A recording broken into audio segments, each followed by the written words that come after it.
후보 초청 관훈 토론회를 시작하겠습니다. 저는 관훈클럽 총무를 맡고 있는 박민희입니다. 바쁘신 와중에 초청해 주신 오세훈 시장님, 그리고 관훈클럽 선후배 동료 여러분, 그리고 취재 오신 기자 여러분, 감사드립니다. 4차 산업혁명의 시대에 접어들면서 지방자치의 중요성은 더 중요해지고 있습니다. 효율성과 질서보다는 창의력과 다양성이 더 중요해지는 이유일 겁니다. 특히 서울시와 경기도는 우리나라의 수도이자 최대의 지자체로 각별한 의미를 갖고 있습니다. 관훈클럽이 4일 연속 서울시장과 경기지사 후보 토론을 개최하는 이유이기도 합니다. 오늘은 그 두 번째 날로 오 시장을 모시고 토론을 진행하겠습니다. 오 시장은 고대법대를 나오시고 사시 26회 합격하셔서 이후 환경운동과 인권운동 관련 변호사로 열심히 활동하셨습니다. 16대 국회의원이 되셨고 세 차례 서울시장을 역임하셨습니다.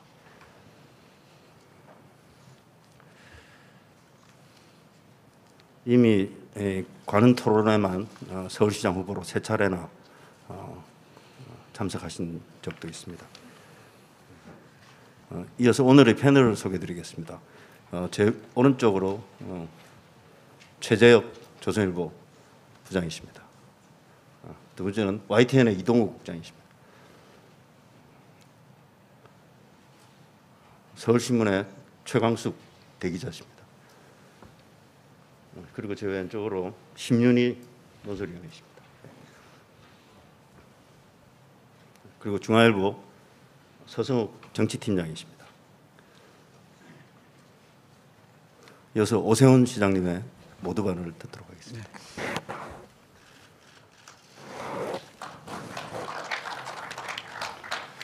네, 마스크를 좀. 네. 오늘 토론자는 마스크를, 초청자는 마스크를 벗고 진행하도록 하겠습니다. 네, 안녕하십니까. 국민의힘 서울시장 후보 오세훈입니다. 역사와 권위를 자랑하는 관훈클럽 초청에 진심으로 감사드립니다. 존경하는 박민 총무님, 그리고 회원 여러분, 그리고 함께해 주신 언론계 원로분들을 비롯한 여러분과 1년 만에 다시 말씀 나누게 돼서 매우 뜻깊고 또 영광스러운 순간이라고 생각합니다. 지난해 4월 취임 후에 1년 남짓한 짧은 기간이었지만 많은 시민 여러분의 관심과 성원 덕분에 서울의 변화와 도약을 위한 밑그림을 그리고 토대를 단단히 닦을 수 있었습니다. 다시 뛰는 공정도시 서울의 비전 아래 서울시정의 미래 청사진인 서울비전 2030을 수립해서 무너진 계층이동 사다리를 복원하고 서울을 글로벌 탑5 도시로 도약시켜 지속가능한 양질의 일자리를 만들어내기 위한 기틀을 마련했다고 자부합니다. 서울시 바로 세우기를 통해 전임 시장 시절 10년간 잘못된 관행들을 바로잡기 시작했고 지나친 공급 억제 위주의 정책으로 무너진 주택 수급 균형에도 숨통을 틔우고자 노력했습니다. 그리고 무엇보다 생계, 주거, 교육, 의료 등 우리 사회의 가장 어려운 취약계층이 가장 필요로 하는 문제들을 해결하기 위해 4대 정책을 완성했습니다. 지난해 보궐선거 때 시민들께 약속드린 공약 189개 중에 단 한 건도 보류하거나 폐기된 공약이 없을 정도로 취임 후에 지난 1년간 참으로 숨가쁘게 달려왔습니다. 그리고 앞으로 4년간 제대로 일할 기회를 얻기 위해서 다시 시민 여러분께 약속드리고자 합니다. 가장 먼저 약자와의 동행은 계속됩니다. 올해 시작한 안심소득 시범사업을 반드시 성공시키고 서울형 고품질 임대주택으로 임대주택의 패러다임을 바꿔놓겠습니다. 빈곤의 악순환을 끊기 위해서 서울런을 확대 발전시키고 앞으로 5년간 6,500억 원을 투자해서 취약계층도 중산층 이상의 의료 서비스를 누릴 수 있도록 하겠습니다. 지금 우리 사회에서 가장 희망을 잃고 좌절하고 있는 청년들에게 기회와 희망을 만들어주는 서울이 되도록 하겠습니다. 청년 취업사관학교를 2025년까지 전 자치구로 확대하고 권역별 대학들을 연계한 캠퍼스 창업밸리를 조성하는 등 청년들의 취업과 창업을 돕겠습니다. 청년들의 자산 형성을 돕기 위해 서울 영테크와 희망 2배 청년 통장 사업을 확대 실시하겠습니다. 청년 수당의 문턱을 낮추고 맞춤형 지원도 확대하겠습니다. 청년 주택의 품질을 높여서 환영받는 주택으로 변신시키고 임차 보증금 이자 지원 확대, 전월세 보증보험료 지원 등을 통해서 청년들의 주거비 부담을 덜어드리도록 하겠습니다. 아울러서 청년들의 자신감을 키워주고 결혼 부담도 덜어드리는 정책도 준비하고 있습니다. 서울시 바로 세우기도 반드시 성공시키겠습니다. 시민단체를 표방하는 관변단체에 대한 위탁수수료 보조금과 인건비 지원을 최소화하겠습니다. 전임 시장 재임 10년간 마을공동체, 도시재생 등 특정 분야에 지원된 민간 보조금과 위탁금 편성 예산이 1조 원이 넘습니다. 이렇듯 부당한 방법으로 낭비되는 예산을 막아서 도움이 필요한 곳에 제대로 가치 있게 쓰도록 하겠습니다.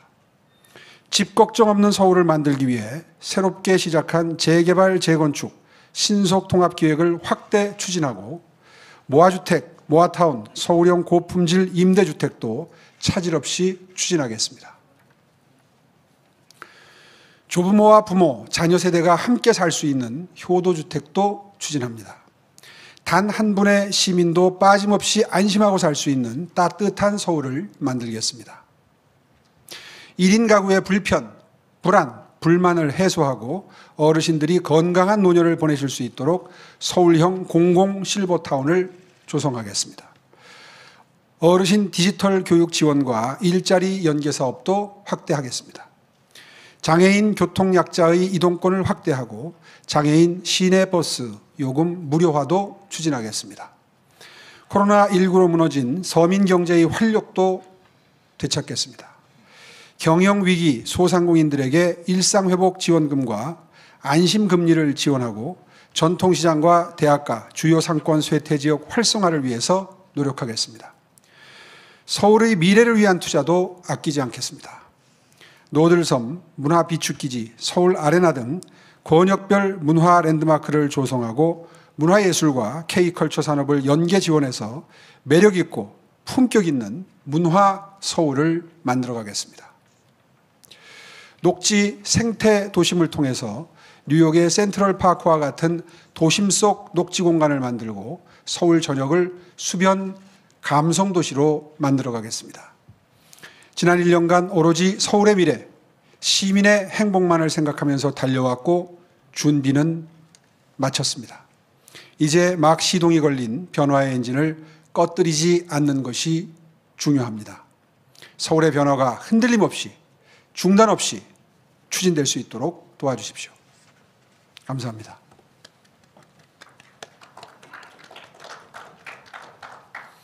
네, 아주 다양하면서 구체적인 서울시정 계획 잘 들었습니다. 그럼에도 불구하고 오 시장께서는 이미 이제 여권이든 여권의 대선 후보로 부상하셨고 이번 서울시장 선거에서 당선되면 확고한 또 대선 후보로서의 위상을 굳히게 될 것 같습니다. 이미 정치권에서는 오 시장을 핵심 변수로 한 대권 고차 방정식이 논의되고 있는 지경입니다. 그래서 관훈클럽의 첫 번째 질문은 정치 문제로 시작을 할까 합니다. 서성욱 부장께서 시작해 주시겠습니다. 상의 좀 벗고 해도 될까요? 예. 예. 고맙습니다. 좀 덥네요 여기. 같이 보세요. 자, 그럼 시작하겠습니다. 네. 중앙일보 정치팀장 서승욱입니다. 일단 아까 지금 관훈클럽 총무도 말씀하셨지만 정치인 오세훈이시니만큼 그 중앙정치 대권 뭐 이런 문제에 대해서 먼저 크게 한번 여쭙도록 하겠습니다. 그 오세훈 정치인 오세훈에 대해서는 여러 가지 평가가 좀 많은데요. 일단 뭐 제가 그 현장에서 많이 듣는 얘기는 그 약점이 좀 적다. 약점이 적은 정치인. 근데 뭐 부정적인 평가는 뭐 따르는 사람도 좀 적다. 뭐 이런 평가도 있고. 특히 오 시장님, 오 후보 본인께서는 좀 억울하실 수 있는데 그 뭐 꼭 억울한 것만은 아니죠. 정치적으로 운이 좋다라는 평가도 굉장히 많습니다. 처음 서울시장이 되실 때도 제가 뭐 현장에서 취재를 했지만 맹영규, 홍준표 후보가 막 경쟁하다가 당시에 그 등장을 하셔가지고 그때 무슨 MB다 박형준이다 얘기는 많았지만 하여튼 확 등장을 하셔가지고 그 오풍으로 당선을 하셨고요. 그때 강금실 전 법무부 장관을 누르고 당선이 되셨습니다. 그리고 이번에도 작년이죠. 안철수 후보가 출마를 선언한 다음에 여론조사 경선에서 국민의힘의 조직표 등의 힘을 좀 입어서 뭐 거의 다이내믹하게 압승을 하셨는데요. 이런 평가들, 세간의 평가들, 운이 좋다를 포함해서 정치인 오세훈에 대한 평가에 대해서 하실 말씀이 있으면 좀 가벼운 질문으로 시작하겠습니다. 예. 네. 긴장을 풀어주시려고 아마 이 질문을 주신 것 같습니다. 배려에 감사드립니다. 운이 좋다는 거 인정합니다. 그런데 작년을 예로 드신 건 조금 예로서 적절치 않은 것 같습니다. 작년에 제가 서울시장 선거를 치르고 나니까 8kg가 빠졌더라고요. 세 고비를 넘겼습니다. 본선 같은 예선을 2번 거치고 본선에 비로소 오를 수가 있었습니다. 작년에 한 3개월 반 정도 정말 이렇게만 살면 어느 순간 픽 쓰러져서 죽을 수도 있겠다 그런 생각을 한 순간이 몇 번 있었는데요. 토론만 아마 10번 이상 한 것 같습니다. 한 번 한 고비 한 고비 넘길 때마다 굉장히 어려운 고비를 넘겨서 이길지 질지 알 수 없는 절체절명의 경쟁을 뚫고 결승에 진출했었는데요. 뭐 그것도 다 운이라면 운이겠죠. 뭐 많이 부족합니다. 이런 과정을 통해서 단련되고 또 운도 만들어 간다고 생각합니다. 계속해서 좋은 운을 만들어 가겠습니다. 말씀 들으니까 작년에는 좀 고비가 있었던 것 같습니다. 관련해 가지고 지금 아까 모두의 우리 박민총 모두 얘기를 했지만 이미 이 오세훈을 중심으로 이제 대권 함수가 돌아간다는 얘기가 나올 정도로 아주 가장 유력한 차기 대선 주자 중에 한 명입니다. 이번에 승리를 한다면 5년 후에 대권에 도전한다고 보면 되겠죠? 어떻습니까? 예, 아직 많이 부족합니다. 정책도 더 시행착오를 통해서 다듬어야지 되고 또 품성도 아직은 멀었습니다. 아직은 감정적으로 흔들릴 때가 자주 있고요. 이른바 목계 수준에 도달하려면 아직도 멀었습니다. 사실 그 자리는 하늘이 낸다고 그러지 않습니까? 그런데 그 속뜻은 사실은 민심이 불러내는 정도가 되지 않으면 안 되는 자리다. 이렇게 저는 해석하고 받아들이고 있습니다. 서울시정이 많이 흐트러져 있고요. 분야에 따라서는 많이 퇴보했습니다. 10년 전에 한 10위권까지 끌어올려 놓은 도시 경쟁력 지수가 17위까지 떨어진 상태에서 다시 시정을 시작했고요. 금융도시 순위도 1년에 2번씩 발표하는 기관이 있는데 거의 10위권까지 끌어올려 놨던 게 30위권까지 떨어진 게 이제 조금 올라서 다시 12위권에 회복되고 있습니다. 서울시가 뛰어야 대한민국이 뛸 수 있지 않겠습니까? 저는 서울시장 자리가 대권 못지않게 훨씬 더 중요한 자리라고 생각을 하고요. 서울시가 경쟁력을 회복하고 서울 시민들이 행복해야 대한민국이 발전하고 행복하다고 생각합니다. 저는 이번 임기 앞으로 제가 지금 뭐 사선 도전이다 이런 표현을 쓰시는데 실제로는 조금 억울한 사선이죠. 보통 3선을 완료했으면 12년을 일했어야 되는데 저는 6년 했습니다. 정확히 말하면 1.5선 했는데요. 이 2.5선 도전의 초입에 있는데 이번에 서울 시민 여러분들의 사랑과 지지로 일을 할 수 있게 된다면 정말 신명을 다해서 서울시를 반석 위에 올려놓는데 제 모든 것을 바치겠습니다. 저는 그것으로도 충분히 의미 있고 행복한 공직 생활이라고 생각합니다. 그러면은 이번에 당선이 돼서 그러니까 뭔가 성과가 있으면 모르겠지만 성과에 따라서는 안 나올 수도 있다. 예, 5선 도전도 생각하고 있습니다. 굉장히 중요한 말씀하신 것 같고요. 관련해서 얼마 전에 TV 프로그램에서 하신 말씀도 아주 화제가 됐는데 이번에 서울시장이 되고 대선에서 안 되는 선택지, 이번에 포기하고 다음에 대통령이 되는 선택지 중에 첫 번째를 선택하셨어요. 네. 근데 사람들이 못 믿는 사람들도 좀 있더라고요. 근데 실제로 지금 말씀하신 것과 같은 맥락에서 이해하면 되겠습니까? 예, 사선한 시장이 어디 있냐 이런 그 말씀을 하는 걸 어디서 들었는데요. 제가 알기로 미국의 시카고의 데일리 시장은 5선인가 6선인가 7선인가를 했습니다. 정말 오늘날의 시카고시를 만든 시장으로 역사는 기록하는데요. 저는 그런 시장도 대한민국 수도 서울이라면 대통령 자리보다 더 의미 있게 역사가 기록해 줄 거라고 생각합니다. 자, 그러면 사실은 저 대통령 대선 출마 의지를 좀 밝히시는 거를 좀 상정해서 만든 질문들이 꽤 있는데 그러면은 그 질문을 한번 여쭙겠습니다. 지금 이게 새 정부 출범하고 공교롭게 겹쳤기 때문에 지금 사실은 윤석열 정부 출범과 관련해서도 이게 선거가 바로 직후에 치러지기 때문에 관련돼서 몇 가지 좀 여쭙겠는데요. 일단 윤석열 정부가 출범한 다음에 가장 큰 논란이 되고 있는 거는 역시 인선 문제인 것 같습니다. 그래서 단도직입적으로 좀 여쭙겠는데요. 새 정부 첫 조각 인선 잘 됐다고 보시는지, 특히 야당에서는 남녀, 지역, 안배 부족에 대한 지적도 나오고 또 지금 정호영 보건복지부 장관 등을 비롯해서 실제로 논란에 휩싸인 분들도 좀 계시고 한데 우리 시장님께서 오 후보께서 인사를 했다면은 이렇게 정호영 보건복지부 장관을 임명하셨을지 전체적인 인선에 대해서는 어떻게 평가하시는지 여쭙고 싶습니다.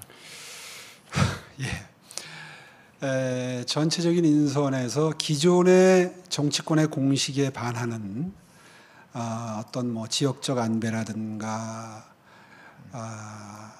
성별 안배라든가 이런 부분에 대해서 기존의 공식에 비추어서 다소 파격이다 이런 평가가 있는 것을 잘 알고 있습니다. 저는 지켜봐야 될 시점이 아닌가 이런 생각을 합니다. 이번에 한 인사, 그 장관들이 그 자리에 가서 어떤 성과를 내는지 또 어떤 메시지로 국민들에게 다가가는지를 지켜봐야 될 시점이다. 한 6개월 정도, 1년 정도 일하는 모습을 보고 판단해야 될 문제다라는 큰 틀에서의 원칙을 가지고 있고요. 다만 이 정호영 후보자에 대해서는 저는 조금 생각을 달리합니다. 그분의 어떤 살아온 인생이나 이런 걸 보고 판단하는 것은 저도 세간의 여론과 비슷한 느낌을 받고 있습니다. 그러나 제가 복지부 장관을 인선을 한다 그러면 복지에 대한 열정이 넘쳐나고 그리고 저소득층, 취약계층을 배려하기 위한 정책에 대해서 평소에 많은 관심을 표명해 왔고 그리고 아주 잘 정리된 정책을 가지고 있는 이른바 복지 전문가 그런 분을 선택을 했을 것 같습니다. 물론 정호영 후보자가 그게 부족하다는 뜻은 아닙니다. 전 잘 모릅니다. 그분에 대해서. 평소에 그분이 어디에 관심을 가지고 계시는지 또 정책적으로 어느 정도 준비되어 있는지를 사실 모르는 상태인데요. 어쨌든 평생을 의사라고 하는 직업에 봉직해 오셨던 분들이 가끔 복지부 장관으로 선택이 되시는데 아마 복지 전문 영역에서의 역량을 발휘하기는 좀 부족했었지 않나 저는 그렇게 기억합니다. 이제 그런 제 판단 기준에 따르면 정호영 후보자는 보건복지부 장관으로서 그렇게 저로서는 기대가 큰 후보는 아닙니다. 이제 그런 관점에서 글쎄요, 대통령께서는 그분과 친분이 있다고 알려져 있기 때문에 제가 못 보는 그분의 어떤 열정이나 능력이나 이런 거를 보고 계실지도 몰라요. 그렇기 때문에라도 저희는 조용히 지켜봐야 될 시점이다 이렇게 생각을 하고요. 저 같으면 그분을 선택하지 않았을 것 같다. 뭐 이렇게 요약해서 말씀드릴 수 있겠습니다. 또 한 가지 아까 관련해 가지고 제가 지역이나 성별 안배에 대한 질문도 여쭙는데 오 시장이 인사를 하셨다면 지난번처럼 차관 20대형 화제가 됐었는데 남성 20명의 여성 차관이 1차 임명될 때는 없었거든요. 어떻게 생각하십니까? 예, 가급적이면 성별이나 지역이나 안배를 하는 정치권의 관행이 지켜지면 전 좋겠습니다. 그런 관행이 만들어진 건 다 이유가 있죠. 이유 없이 만들어진 관행은 없습니다. 그런 관점에서 다소 아쉬움이 있습니다. 네, 감사합니다. 저기 인선 관련해서 정호영 복지부 장관만큼이나 지금 뭐 화제를 뿌렸다고나 할까요? 한동훈 법무부 장관 후보자. 아마 오늘 임명 가능성 관련된 기사들이 좀 나오고 했는데요. 특히 야당은 소통형이라고 집중 공격을 퍼붓고 있는데 좀 이르긴 하지만 뭐 실제로 이 조국 장관에 빗대서 실제로 정치 대비 가능성 그리고 약간 후계자 아니냐라는 얘기를 포함해서 정치인으로서의 행보까지 전망하는 이들도 꽤 있습니다. 뭐 친분이 없으실 테니까 그냥 뭐 저희랑 뭐 비슷한 관점에서 그냥 보신 정도일 테지만 한동훈 장관 후보자의 어째 정치인으로서의 어떤 가능성, 자질 어떻게 평가하십니까? 글쎄요, 뭐 그런 판단은 제가 하는 게 주제 넘으니까 유보하도록 하고요. 저는 이분이 최근에 자주 언론에 등장하면서 하신 몇 가지 그 워딩을 보고 개인적으로는 그분이 굉장히 좋아졌습니다. 제가 기억하는 그분의 워딩 중에 이런 게 있습니다. 법무장관직을 수행함에 있어서 법과 상식에 맞추어서 진영과 무관하게 나쁜 놈 잘 잡으면 된다. 그 얘기 듣고 업의 본질을 저렇게 쉬운 언어로 쉽게 대중에게 전달하는 능력이 있구나. 그리고 저건 진심이 느껴진다. 이런 느낌을 받았습니다. 그래서 기대가 생겼습니다. 사실 세간의 여론 중에 그분을 뭐 방금 전에 말씀하신 그런 정치적인 의미를 부여하는 분들이 많으신데 저는 그런 정치적인 의미 부여 자체가 그분이 앞으로 법무장관직을 수행하는 데 상당히 부정적인 영향을 미칠 수도 있는 점을 우려합니다. 실제로 가치 중립적으로 진영 논리와 무관하게 나쁜 놈 잡는 자리, 거기가 검찰 아닙니까? 그 업무를 충실하게 할 수 있도록 도와주려면 그런 평가는 사후에 하더라도 일단은 본인이 그런 정치적으로 윤색될 수 있는, 그래서 의식할 수 있는 그런 여론이 형성되는 것은 글쎄요, 그분의 직무 수행을 위해서도 썩 도움이 안 된다는 관점에서 지금은 그분의 행보도 조용히 지켜봐야 될 시점이라고 저는 생각합니다. 오 시장 본인은 뭐 아직 성품과 자질이 부족하시다고 하지만 본인의 정치적 상황과 자신의 소신을 아주 잘 버무려서 답변을 하셨다는 느낌이 듭니다. 정치 파트 2에서는 이런 오 시장의 정치적 자질, 정치인으로서의 오세훈에 대한 질문을 조금 더 이어가 볼까 합니다. 이동욱 국장님 준비해 주시죠. 예, 그 최근 각종 여론조사를 보면 오 시장님이 뭐 상당히 좀 유리한 국면에 있는 건 사실인 것 같습니다.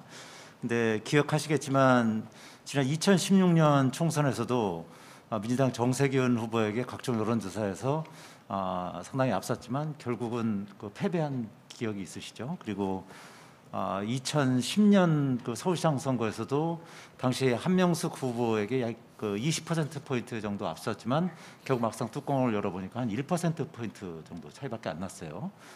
그 지금 현재 어쨌든 그런 상황에도 불구하고 현재 그 각종 여론조사에서 상당한 표차로 송영길 후보에게 앞서는 이유는 뭐라고 보시는지, 그리고 이런 여론조사 비슷하게 압도적으로 이길 자신이 있는지 이거 좀 답변 부탁드립니다. 예, 앞서는 이유를 물으셨는데요. 시민들의 관찰력, 판단력은 매서우십니다. 얼마 전에 송영길 후보께서 그런 말씀을 하신 적이 있습니다. 당이 위기에 처해서 당을 구하러 출마를 한다. 그래서 험지라고 하는 부산시도 고려해 보았다. 그러다가 서울시장으로 출마하게 됐다. 이런 요지의 인터뷰를 반복적으로 하시는 걸 제가 보면서 저 말씀을 듣는 서울 시민들이 얼마나 가슴이 무너져 내릴까.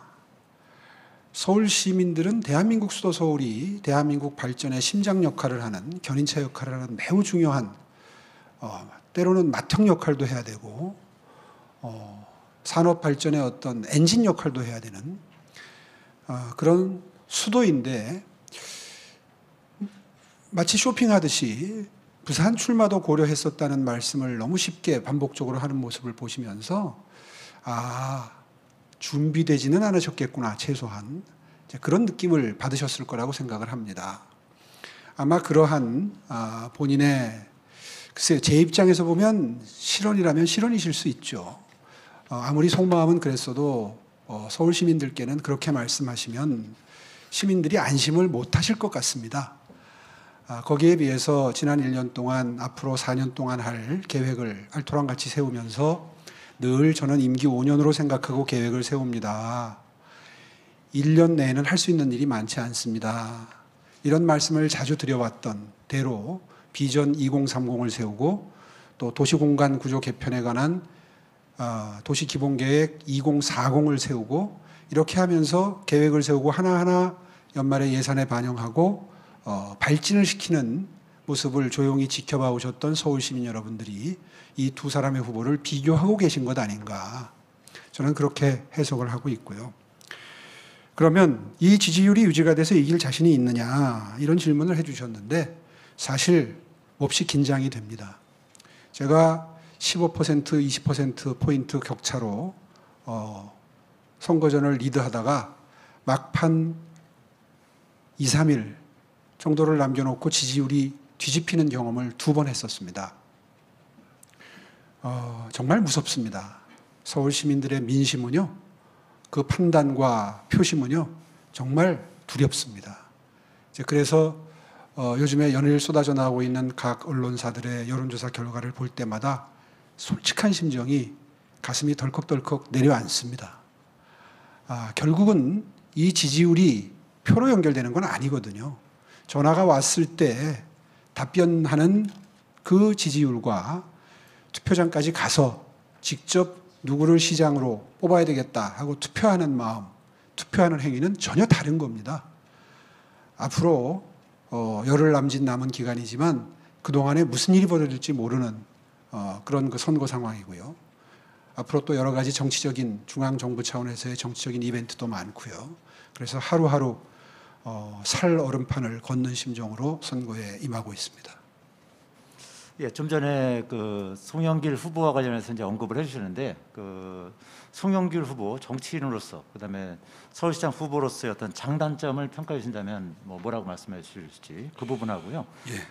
그리고 송영길 후보가 민주당 전 대표 아니었습니까? 그 전 대표로서 대선 패배에 나름대로 책임이 좀 있는데, 송영길 후보가 출마하는데 명분이 좀 없다, 이런 평가도 많이 있습니다. 이에 대해서는 어떻게 생각하십니까?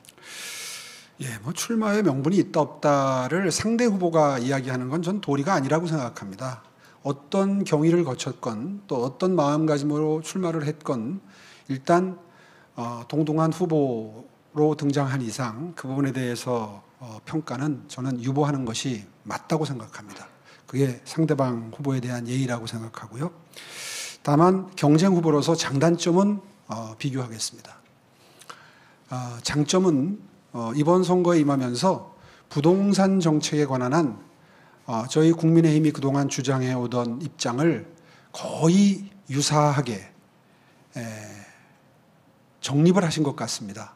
실제로 본인은 민주당 대표를 할 때도 그렇고 그전에도 그렇고 부동산 정책에 대해서 국민의힘의 입장이 또 오세훈 시장의 입장이 당시 오세훈 시장의 입장이 옳다고 생각했다라는 스탠스인 건 분명한 사실이고요. 그 점은 굉장히 제가 높이 평가합니다. 상황 파악을 제대로 하신 걸로 보이고요.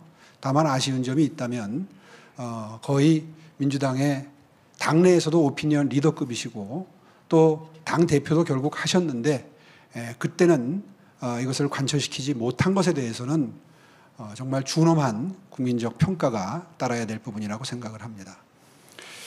단점이 있다면 후보로서 이런 말씀까지는 제가 드릴 자격이 있다고 생각합니다. 그분은 국회의원을 5선 하셨고 그리고 인천시장으로서 4년 동안 인천시를 경영하셨습니다.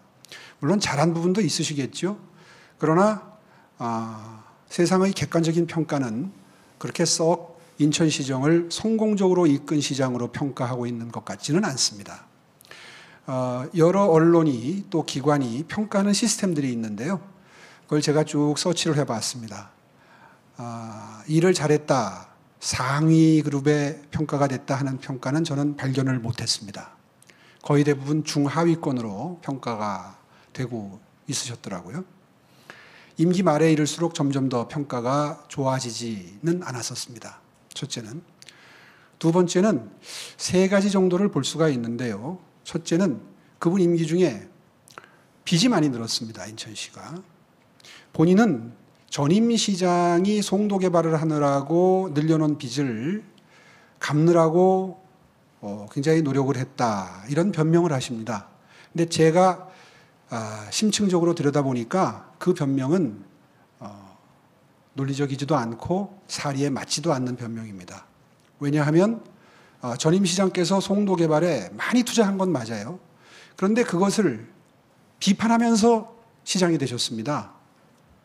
심지어는 전임 시장을 송도 이장이다. 송도밖에 모른다. 인천시는 관심이 없다. 그래서 빚을 많이 늘렸다. 이러면서 부채를 들고 다니면서 이렇게 부채질을 하는 걸 선거운동을 하시면서 어떻게 보면 좀 조롱을 하신 거죠. 그렇게 해서 시장이 되셨으면 빚을 갚는데 총력을 기울이셔야지 옳지.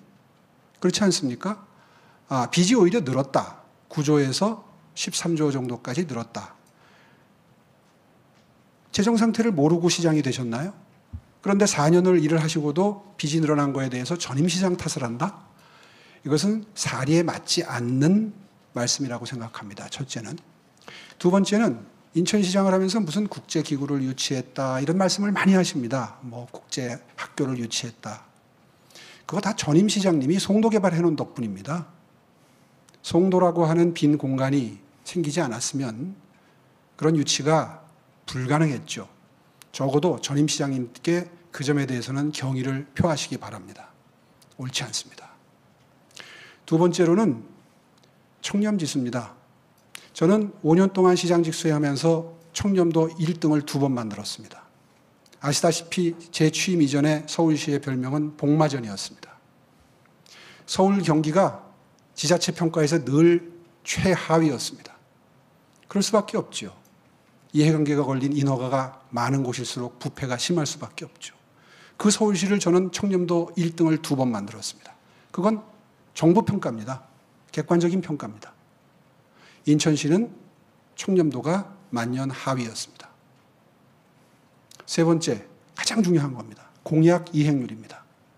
인천시장으로 4년 재임하고 나서 마지막 해에 매니페스토 실천본부에서 평가한 평가가 매우 좋지 않습니다. 공약 이행률 15%입니다. 저는 깜짝 놀랐습니다. 대부분의 지자체들의 공약 이행률은 적어도 60, 70%는 넘습니다. 저는 그보다 훨씬 높았고요. 작년에 그 어려운 시의회 상황에서도 제가 했던 작년 보궐선거 189개 공약은 100% 착수율을 기록하고 있습니다. 많은 비교가 될 겁니다. 이렇게 그분의 업무 수행 평가, 청렴도, 비제 증감 이런 종합적인 평가를 해보면 결코 인천시장으로서 성공한 시장은 아니셨다. 이 점을 정말 정확하게 짚고 선거 전에 임했습니다.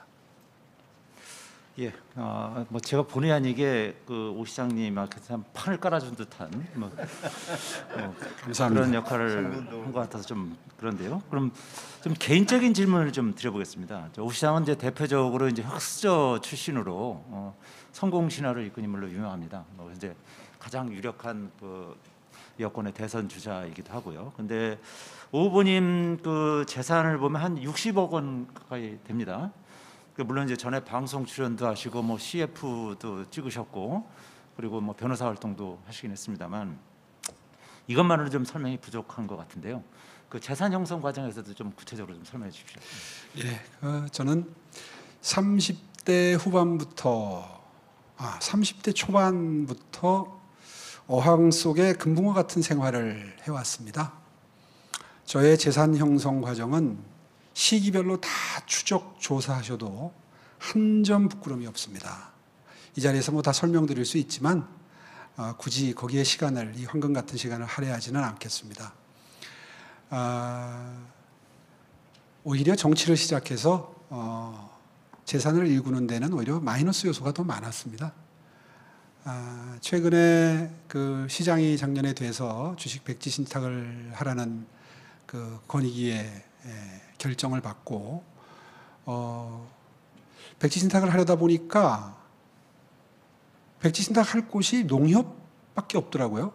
그래서 농협에 전화를 해봤어요. 백지 신탁하면 어떻게 됩니까? 그러니까 놀라운 답변이 저희는 계속해서 이렇게 투자를 반복해서 재산을 관리해 드리는 게 아니라 받으면 그냥 바로 팝니다. 이렇게 답변을 해요. 그래서 그럴 리가 있느냐. 이게 백지, 그러면 내가 팔지 왜 당신들한테 백지 신탁을 하고 수수료까지 무느냐. 그랬더니, 뭐 저희는 그렇게밖에 안 합니다. 이제 이게 그 답변이셨어요. 그래서 제가 권익위원장님께 전화를 드렸습니다. 이 제도가 이렇게 운영되는데 이게 옳습니까? 공직에 취임하는 게, 고위공직에 취임하는 게 죄가 아닐진데 정상적인 관리를 해줄 수 있는 수탁기관을 복수로 만들어야 경쟁이 돼야 이 사람들이 열심히 관리해 줄 것 같습니다. 한 군데 더 지정해 주십시오. 관심이 없어요. 며칠 전에 만났더니 전혀 아무런 변화를 모색하지 않고 임기를 마치셨더라고요. 이 말씀을 왜 드리냐 하면 백지 신탁을 하라고 그러는데 안 하고 이제 소송을 했습니다. 이제 옳지 않다. 이 백지 신탁 시스템 자체가 이게 앞으로 고위공직자 되는 분들에게 다 이게 바람직한 제도가 아니다. 이걸 보완해야 된다. 이런 관점에서의 소송 제기였는데요. 결국은 1심에서 패소를 했습니다. 그래서 패소된 다음에 다 팔았어요. 그런데 아시다시피 요즘에 대세 하락기라 뭐 엄청난 손해를 보고 다 팔았습니다. 이제 다 팔았는데요. 지금도 댓글에는 왜 백지 신탁 안 하고 뭐 주식을 갖고 있느냐 잘 모르시니까 그런 댓글들이 달리는데 억대 단위의 손해를 보고 다 팔았다는 점 이번 기회에 분명히 밝히고요. 재산 관계에 대해서 질문을 주셨으니까 다시 재산 형성 과정으로 돌아가서 저는 살면서 1가구 2주택을 가져본 적도 없습니다. 그게 법적으로 금지된 것도 아니고 사회적으로 지탄받기 전에도 집 하나 사면 집 하나 꼭 팔았습니다. 집사람이 굉장히 억울해하는 부분인데요. 제 아내가 당신은 어떻게 그렇게 재산 형성에 관심이 없냐. 누가 당신한테 이렇게까지 하고 살으라고 그랬냐. 이런 얘기를 가끔 저한테 항의조로 합니다. 그럴 정도로 저는 모범적인 재산 관리를 해왔다고 자부하고요. 그 점은 뭐 다 뒤져서 보셔도 전혀 거리낌이 없다. 이렇게 답변 드리겠습니다. 그럼 이제 그 관련해서 추가 질문을 드릴 텐데요. 최근 그 민주당이 성명을 냈는데 오 후보가 HLB라는 그 바이오 주식을 가지고 하루 사이에 25%, 뭐 3일 만에 50% 가까이 이득을 취했다. 이렇게 논평을 했습니다. 그러니까 3일 만에 민주당 주장으로는 한 3억을 벌었다는 것이죠. 네. 그러면 오 시장님은 그 주식을 다 팔았는데 민주당이 잘못 알고 논평을 낸 거다 이런 말씀이십니까? 그렇습니다. 100% 허위사실 유포입니다. 아 그렇습니까? 그래서 지금 사실 그래서 제가 개인적으로 송영길 후보를 모르고 사는 처지도 그런 관계는 아니거든요. 비슷한 시기에 정치를 해서 서로 만나면 뭐 안부도 묻고 하는 사이인데 그걸 굳이 100% 허위사실 유포인데요. 법적으로는. 그래서 한 번도 문제 삼지 않았습니다. 그냥 그 기사 그대로 지금 떠 있습니다. 제가 지금 무대응으로 일관하고 있고요. 부탁하고 싶은 게 있다면 그 잘못된 성명은 철회하시고 사과를 하시는 게 맞습니다. 그 HLB라는 주식이 지금 최근에 며칠 사이에 급등을 했는데요. 제 아내가 얼마나 억울해하겠습니까? 그 전에 다 팔았거든요. 그 점은 분명한 사실입니다. 아 그렇습니까? 예. 하나 더 여쭤보자면요. 그 20대 총선에서 이제 여동생인 그저 오세연 당시 그 KT 신사업본부장 네. 전무가 민주당의 비례대표로 신청한 적이 있습니다. 네. 기억하시죠? 네. 근데 면접까지 본 뒤에 다음 날에 결국 신청을 철회한 바가 있습니다. 네. 오 후보가 압력을 가하신 건가요? 어떻습니까? 압력을 가했다기보다는 그때 정치 상황이라는 게 무언지를 설명을 해줬죠. 그게 정확한 표현일 겁니다. 본인은 저희 여동생이 그 컴퓨터공학과를 나온 공학도로 사회생활을 시작을 해서요. 계속해서 컴퓨터 보안 쪽에 특기를 가진 어떻게 보면 그 업계에서는 일가를 이룬 지금 블록체인 전문가입니다. 그러니까 그런 그 공학에 집중된 인생을 평생 살아온 그 스펙이고요. 그렇기 때문에 정치 상황에 대해서 뭐 어느 당에 가서 무슨 일을 한다 이런 게 가지는 오빠한테 줄 수 있는 정치적인 어떤 영향이나 이런 거에 대해서 사실 굉장히 무지한 상태였습니다. 그런 상태에서 아마 민주당 쪽에서 전문가 영입 케이스로 어떤 언질이 있었던 것 같아요. 근데 사실 그때 제 여동생이 한동안 직장 생활을 쉬고 있을 때였습니다. 그러니까 본인은 아마 인생 2모작, 3모작으로 인생 설계를 했겠죠. 그런 상태에서 아마 순간적으로 나도 한번 뭐 이런 생각을 한번 했던 것 같아요. 근데 그게 이제 그러고 나서 면접을 보고 저한테 뛰어왔더라고요. 그때가 한참 제가 선거운동을 하고 있을 때였습니다. 그때 종로에 출마했을 때로 기억이 되는데요. 그래서 제가 그 말을 듣고 네가 네 인생을 스스로 개척하는 거는 그건 뭐 오빠 입장에서 박수를 치고 도와줄 일이지만 네가 그런 정치적인 선택을 함으로써 아마 앞으로 나한테 올 세간의 평가가 그다지 도움이 되는 방향은 아닐 거다. 네가 그동안 정치에 너무 관심도 없고 무관한 인생을 살아서 사실 그 부분에 대해서 잘 알기 힘들었을 텐데 이러이러한 장단점이 있다. 그리고 앞으로 정치 시작하면 이러이러한 어려운 인생이 기다리고 있다. 이런 말을 가감없이 쭉 해줬습니다. 그 말 듣고 오빠 내가 심사숙고 해볼게 그러더니 그 다음날 철회했거든요. 이제 그게 좀 과장되게 보도가 되고 해서 아마 그때 조금 그 이슈가 됐던 것 같은데요. 그때 당시에 사실관계의 진행 경과는 지금 말씀드린 게 모두 답니다. 알겠습니다. 좀 궁금한 점이 있는데 그럼 그분은 지금 뭐 하고 계시나요? 제 여동생은 평생을 저한테 만나면 오빠 때문에 글쎄요, 내가 내 인생을 내 인생답게 못 산다. 이걸 굉장히 저한테 어필하는 여동생인데 실제로 능력이 굉장히 출중합니다. 아시는 분들은 아시겠지만 블록체인 업계에서는 뭐 굉장히 존경받는 위치에 있고요. 과학 한림원의 그 회원으로 선정이 될 정도로 연구 업적이나 그 계통에서는 상당히 그 평가를 받는 그런 자랑스러운 여동생입니다. 지금은 SK의 부사장으로 지금 승진돼 가지고 부사장으로 근무를 하고 있습니다. 그러면 추가로 좀 질문을 드리자면 그러면 당시에는 어쨌든 나름대로 정치적 견해가 이제 상반됐던 건데 현재는 그 부분이 완전히 해소됐다고 봐도 되는 겁니까? 제 동생은 정치적 성향이 없습니다. 그렇습니까? 예. 그러니까 믿으실지 모르겠는데요. 한 업계에서 그 정도 존경받으려면 정말 앞뒤 안 가리고 일만 해야 됩니다. 그걸 잘 세간에서 이해를 못 하실 수도 있는데요. 제 동생은 정말 기술자라고 보시면 됩니다. 네, 감사합니다. 수도를 서울로 옮긴 이후에 국왕이나 대통령의 집무실이 사대문 밖을 벗어난 게 이번 정부에서 처음입니다. 그만큼 이제 용산으로 대통령실을 이전한 문제는 국정 운영의 방식을 떠나서 이제 향후 국군에도 큰 영향을 미칠 수 있는 사안입니다. 그래서 이번에는 대통령실 용산 이전에 대해서 조선일보 최재혁 부장께서 질문을 해주시겠습니다. 네, 질문 드리겠습니다. 이 민주당이 이 용산 이전 문제에 맹렬하게 비판하고 있는데요. 실제 이제 송영길 후보도 선거 전략의 중심으로 삼는 것 같습니다. 그 여러 가지 이제 민주당이 비판하는 지점 중에서 특히 그 중에 하나가 안보 공백인데요. 가령 예를 들면 백악관하고 펜타곤이 붙어 있어야 되겠느냐. 그다음에 청와대에 축적된 안보 자산을 왜 이용하지 않느냐, 왜 버리느냐. 그다음에 대통령이 출퇴근하면서 벌어지는 리스크라든지 이게 다 용산 집무실 이전으로 빚어진 일이다라고 비판을 하는데요. 그 문제에 대해서 어떻게 생각하시는지. 예, 그런 비판이 일부는 타당하고 일부는 틀렸습니다. 저는 용산 이전 문제에 대해서 어떤 입장이었는지 그동안 여러 차례 밝혀왔는데요. 용산으로 이전하는 것은 저는 바람직하다는 입장입니다.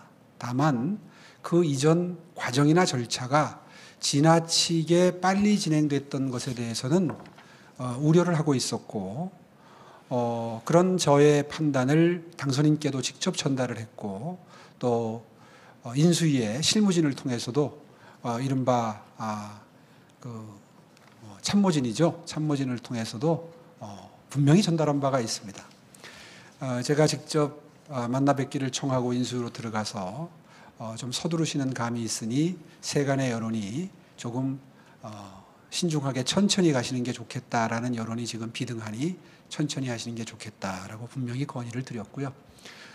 저하고 말씀하실 때는 굉장히 수용하는 분위기이셨던 것도 분명한 사실입니다. 그런데 이제 그 이후에 또 다른 논의가 있었겠지요. 그러면서 어떤 영향을 받고 판단을 하셨는지 이제 지금과 같은 판단을 하셨는데요. 어쨌든 옮기셨습니다. 옮기셨으면 안착할 수 있도록 도와드리는 게 도리라고 저는 생각합니다. 서울시장으로서 도와드릴 수 있다면 계속 돕겠습니다. 그리고 장점도 분명히 있습니다. 예를 들어서 용산공원 반환 타임 스케줄이 굉장히 루즈했었습니다. 잘 모르시는 분들도 많은데요.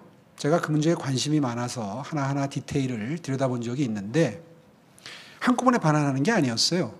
문재인 정부의 이 반환받는 절차 성과를 보면 부분 그 미군 부대가 철수한 부분을 순차적으로 형편이 닿는 만큼 반환하는 그런 형태로 반환 절차가 진행되고 있었습니다.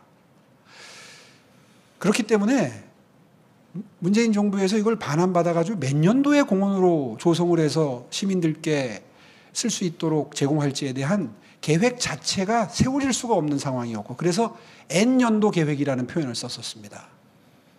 이게 이제 가시권 안에 들어오는 효과가 생겼습니다. 다 보도가 됐지만 집무실 근처에 있는 일정 면적이 조기에 반환이 되고요. 나머지 지역 부분도 굉장히 반환 속도가 빨라질 게 분명해졌습니다.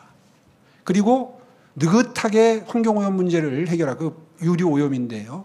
이걸 느긋하게 타임 스케줄을 잡아서 해야 될 것들을 좀 서둘러서 토양오염 문제를 해결하는 방법을 쓸 수밖에 없는 상황이 되기 때문에 그 시민들이 그 녹지 공간을 이용하시는 그 무형의 가치, 엄청나게 높은 그 여가 공간의 가치가 훨씬 더 빠른 속도로 시민 여러분들께 제공될 수 있도록 됐다 하는 점은 부인할 수 없는 장점 중에 장점입니다.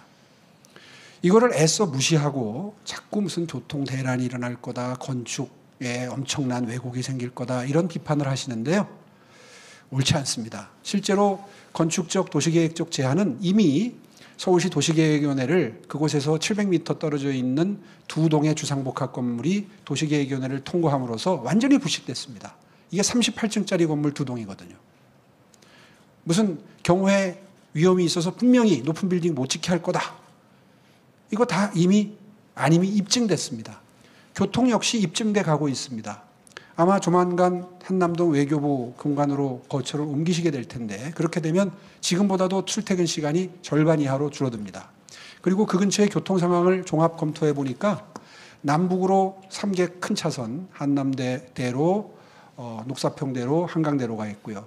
동서로 뭐 이태원로 서빙고로가 있는데 출퇴근로가 그 조합을 해보면 몇 개의 조합이 나오기 때문에 경호상으로도 그렇게 문제가 없고 그리고 경호하면서 약간의 교통 통제를 하더라도 시민들이 겪는 불편은 그렇게 치명적으로 큰 편은 아닙니다. 또 실제로 우리보다 앞서가는 민주주의 경험을 했던 영국의 수상관저 다우닝가 1번지를 비롯해서 독일 수상관저, 파리 대통령궁, 뭐 워싱턴, 도쿄의 수상관저 전부 시내 한복판에 있고요.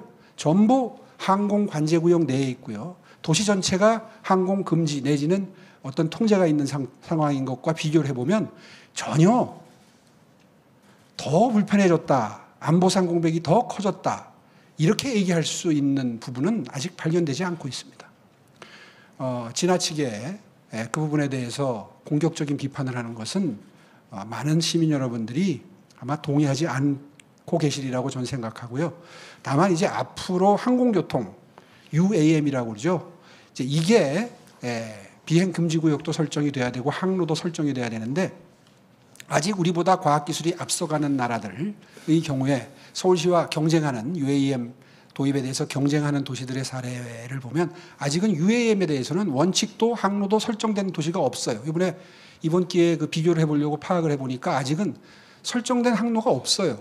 그런 상태에서 자꾸 선입견을 가지고 어떤 뭐 왜곡이 생길 것이다, 불편이 생길 것이다. 이런 비판은 저는 바람직하지 않다 이렇게 생각합니다. 예, 말씀 잘 들었습니다. 이게 아까도 이미 시장께서 말씀을 하셨는데 이 고도 제한 문제 같은 경우에 송 후보는 대공포대가 배치되면 용산 지역 고도 제한이 강남까지 영향을 미칠 거다. 그런 식의 주장도 하시는데요. 이게 어떤 식으로든 사람들은 이게 사실상의 청와대가 있으면서 고도 제한이 있을 수밖에 없다. 혹은 변경될 것 조금의 변경이라도 있을 수밖에 없다고 생각을 하는데 정말 하나도 기존에 추가되는 제한이 없는 것입니까? 그렇습니다. 제가 그 대통령 당선인 시절에 인수위에 직접 방문했던 게 오후고요. 토요일 네. 오후인데요. 그날 오전에 저희 서울시 행정 2부시장, 주로 도시계획을 전담하는 부시장입니다. 행정 2부시장, 도시계획국장, 과장, 그리고 인수위의 경호 책임자, 또 그때 당시에 문재인 정부의 경호실 차장이 파견이 돼 있었습니다. 그분들과 오전에 제가 방문하는 날 오전에 실무회의를 하도록 조치했습니다. 그 자리에서 전혀 지장이 없다는 확답을 받았습니다. 지장이 없다고 확답을 하고 있는데도 계속 그럴 리가 없다, 그럴 리가 없다. 이거는 선동이죠. 비판의 수준을 넘는 거라고 생각합니다. 그럼 비행 금지 구역 같은 것도 지금 용산에 이미 어느 정도 설정돼 있을 건데요. 방금 전에 말씀드린 게 네. 그겁니다. 항로에 대해서 이미 설정돼 있었던 그 항로의 비추어 보아도 전혀 크게 선진 외국 도시들에 비해서 지금 말씀드린 베를린, 영국, 프랑스, 독일, 워싱턴 DC 같은 경우는 시 전체가 비행 금지 구역입니다. 그렇게 해놓고도 아무 문제 없습니다. 다른 도시들은 그럼 다 어떻게 해결하고 있겠습니까? 그걸 자꾸 청와대에서 용산에 옮기는 것에만 초점을 맞춰 설명을 하니까 그럴듯해 보이는 비판처럼 보이지만 다른 나라, 다른 도시들도 대통령궁이나 수상관저 같은 경우에 다 유사한 규제를 하고 있어요. 그렇기 때문에 추가 규제는 없다고 하는 경호실의 답변을 믿어야 될 시점이라고 저는 생각합니다. 아까 말씀하신 당선 시절 대통령 면담도 하셨고 인수위 관계자들, 경호 관계자들 만나서 이제 말씀을 나누셨다고 이제 협의가 있었다고 말씀을 하셨는데요. 그러면서도 이제 지적하셨듯이 너무 속도가 빠르다. 최소한 청와대 1년 들어가서 차근차근 준비해서 해야 되는 거 아니냐. 했고 그다음에 발표가 난 직후에 서울시는 곧바로 이제 도시계획에 전혀 차질이 없다는 입장을 내셨는데요. 거기에 대해서 이제 졸속, 불통, 뭐 혹은 독선 뭐 이런 지적이 있었습니다. 대통령에 대한. 그런데 그렇게 이제 뭐 문제점을 말씀하셨겠지만 그렇게 쉽게 받아들이신 이유가 무엇인지. 쉽게 받아들였다는 게 예, 그 수용하신 그걸 이 제기를 제가요? 예, 그런 부분을 토론하는 과정에서는 충분히 반대 의견을 개진하지만 결정이 돼서 대국민 발표를 했는데 그 다음에 반대를 하는 것이 바람직한가요? 아니 이전에 협의 과정에서 예. 좀 더 이제 저 목소리를 내셨는지. 네. 예. 그러면 또 당시 상황을 이젠 지난 일이니까 조금 밝혀도 되겠네요. 제가 뵈러 들어가서 그 대화를 나눌 때 오늘 참 제 드리기 어려운 말씀 좀 드리려고 왔습니다. 제가 생각하기에는 지금 시중의 여론이 이러이러합니다. 시중에 많은 이 진전 속도가 지나치게 빠른 거에 대한 우려가 있습니다. 이렇게 말씀을 드리니까요. 의외로 선선히 저도 오늘 오전에 용산을 다녀왔는데 그날 다녀오신 날입니다. 다녀왔는데 그거 그렇게 서둘러서 들어가면 문제들이 있기는 있겠더라고요. 이렇게 동의를 선뜻 해주시는 거예요. 그래서 제가 잔뜩 이제 이렇게 논의를 준비해 가지고 들어갔던 게 조금 머쓱해지기 시작했죠. 동의를 해주시니까요. 본인이 인식하고 계시다는데 계속 그 얘기를 할 수는 없지 않습니까? 대화 분위기상. 그래서 제가 속으로 이런 생각을 했습니다. 오전에 갈 때 김병준 위원장님이나 또 김한길 위원장님이나 이런 분들 몇 분이 같이 가셨더라고요. 그래서 이분들이 가셔서 지나치게 빠른 진전 속도는 바람직하지 않으니 좀 천천히 가자고 건의를 하셨고 그게 수용이 된 상태로 내가 만나게 된 거구나라고 제가 깨닫게 됐어요. 그래서 제가 준비해 갔던 말을 절반밖에 못했습니다. 그 절반만 해도 굉장히 듣기에는 조금 좀 거북하실 말씀도 많이 드렸습니다. 제가 외람됩니다마는 세간의 여론이 이렇습니다. 이거는 꼭 알고 결정하셔야 될 것 같습니다. 해서 뭐 다 밝히기는 힘들지만 하여튼 많은 말씀을 드렸고요. 그런데 계속해서 그 말씀을 드리기에 분위기가 적절치 않아져 버렸어요. 그래서 제가 그 미팅을 마치고 나오는 때에는 거의 안 가는 걸로 저는, 그러니까 안 간다기보다도 그 다음날 발표는 최소한 조금 여유를 가지고 가겠다든가 이제 이렇게 바뀌는 걸로 저는 받아들인 겁니다. 그날 상황을. 이제 그렇게 하고 아주 저는 그 목표를 달성했다는 생각에 가벼운 마음으로 그 자리를 떠났습니다. 그런데 이제 그 이후에 또 논의가 이루어졌겠죠. 어떤 논의가 이루어졌는지 저는 알 길이 없습니다. 그런데 그 다음날 예정대로 11시에 그렇게 발표를 하시는 모습을 보면서 여러 가지 장단점을 비교한 끝에 아마도 늦추면 못 간다라고 결론을 내리고 다소 무리스럽더라도 가는 걸로 방향을 설정하신 것 같다. 이렇게 받아들인 거죠, 저는. 예. 이게 박민 총무께서도 말씀하셨듯이 이 청와대 이전이라는 게 대단한 상징성을 간 사건인데요. 이제 윤석열 대통령도 말씀을 하셨지만 공간의 의식을 지배한다 해서 지금 대통령 취임하시고 나서 보이는 모습이 이전과는 다른 파격적인 모습이 많은데요. 예를 들면 도어 스태핑 브리핑 같은 경우 뭐 이런 것들이 있습니다. 그거에 대해서 일각에서는 코스프레 아니냐, 저게 얼마나 오래 가겠느냐 하는 얘기도 하고 막 국정 현안이 복잡해지면 아마 피하실 거다 했는데 그 문제에 대해서 앞으로 어떻게 계속돼야 한다고 보시는지 아니면 이 변화에 대해서 어떻게 평가하시는지. 네. 정말 중요한 말씀을 지금 해주신 겁니다. 저는 지난 주말에 대통령 내외분께서 광장시장이었나요? 광장시장에서 시민들과 격이 없이 만나고 그리고 어디 백화점에 가서 구두를 한 켤레 샀다는 보도를 보고 저게 공간의 힘이라는 생각을 했습니다. 물론 청와대에 거주하면서도 그렇게 하실 수 있습니다. 그런데요, 마음이 다른 거예요. 저는 앞으로 그런 모습을 자주 보여주실 거라고 기대가 생겼습니다. 사실 구중궁궐이라고 그러죠. 청와대 안에 공간, 그러니까 일할 수 있는 공간도 있고 그 거주 공간도 있습니다. 한번 생각해 보십시오. 5년 동안 그 안에서 몇백 미터 떨어져 있는 공간으로 출퇴근을 하면서 생활을 하게 되면요, 사람인 이상 받는 심리적인 어떤 격리감이 있습니다. 특히 부부가 가장 영향을 많이 미친다, 그런 이야기를 하는데요. 그 영부인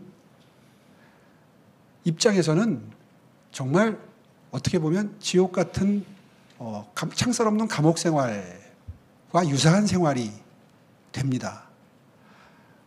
마음이 어떻겠습니까? 굳이 그렇게 생활하는 것이 과연 국가적 리더십에 좋은 영향을 미치고 그리고 판단에 좋은 영향을 미칠 것인가는 우리가 한번 깊이 생각해 봐야 됩니다. 지금 송영길 후보가 그걸 가장 적극적으로 비판하는 입장인 게 인터뷰를 통해서 느껴지는데요. 전임 문재인 대통령께서도 필요하니까 여민간에 내려와서 실제로 비서진들과 격의 없이 소통했다. 그게 무슨 옮기는 이유가 되느냐, 이런 비판을 하는데요. 그렇지 않습니다. 여민관에서 참모들과 소통하는 것도 문제였지만 어디에 거주하면서 어떻게 시민들과 호흡하고 국민들과 호흡하는지가 어떤 사고 체계나 판단력이나 리더십의 스타일이나 이런 곳에 음으로 양으로 많은 영향을 미칠 수밖에 없는데, 저는 외부에 지금 외교부 공간과 같은 어떤 그런 곳에 거주하시면서 수시로 시민들과 접촉하는, 과거의 권위주의 시절에도 무슨 가끔씩 옛날에 임금님이 서민 행색을 하고 백성들과 어울렸던 것을 연상케 하는 이벤트성 이런 그 모습이 종종 있었고 그것이 뉴스가 됐었는데요. 앞으로 더 이상 그런 것이 더 이상 뉴스가 안 되는 나라. 어떻게 보면 메르켈 총리가 일을 마치고 동네 슈퍼에 들려서 그날 저녁 때 필요한 저녁 식재료를 사가지고 귀가하는 그 정도까지는 아니라도 거의 그런 분위기가 일상화되는 그런 나라가 된다면 저는 그것이 국민들께 과연 바람직하지 않은 변화인가 되묻고 싶습니다. 저는 오히려 기대가 생겼다 하는 말씀을 드립니다. 역시 오 시장님 말씀 잘하시죠. 그렇지만 이 토론의 가장 중요한 덕목이 시간을 지키는 거기 때문에 이후 질문에는 조금 간결하게 하겠습니다. 압축해서 답변해 주시면 감사하겠습니다. 어제 송영길 후보가 문재인 정부의 부동산 정책에 대해서 사실상 실패임을 인정을 저는 했다고 보여집니다. 오 시장님도 말씀하셨지만 게다가 서울시의 부동산 문제는 전국에 영향을 미칩니다. 중앙과 지방의 격차의 핵심적인 현안이기도 합니다. 그러면서 이번에는 서울시 부동산 정책에 대해서 매일경제 심윤희 의원께서 질문을 이어가겠습니다. 네, 질문 드리겠습니다. 오 시장님은 4.7 재보선 때 취임 일주일 내 규제를 다 풀겠다 그렇게 하시고 실제로 신속 통합 기획도 도입하시고 또 35층 규제도 폐지하셨습니다. 근데 집값이 꿈틀거리니까 기존 입장을 바꾸셔서 재개발 재건축 속도 조절 필요성을 언급하셨는데요. 이게 신속과 신중이라는 두 개의 가치를 균형을 맞추겠다 이렇게 말씀하셨는데 시장에서는 좀 회의적인 반응이 나옵니다. 그 두 양립할 수 없는 가치를 맞출 수 있느냐. 그리고 오 시장님의 부동산 철학이 좀 오락가락한다. 그래서 진심이 뭔지 알고 싶다 이런 얘기가 있는데 어떻게 생각하시는지요? 오락가락하는 것처럼 비춰지는 모습이 부동산 투기 내지는 투자를 생각하는 분들에게 작용했으면 좋겠습니다. 사실 신속, 신중이라는 가치는 지금 말씀하신 대로 양립할 수 없는 충돌하는 가치입니다.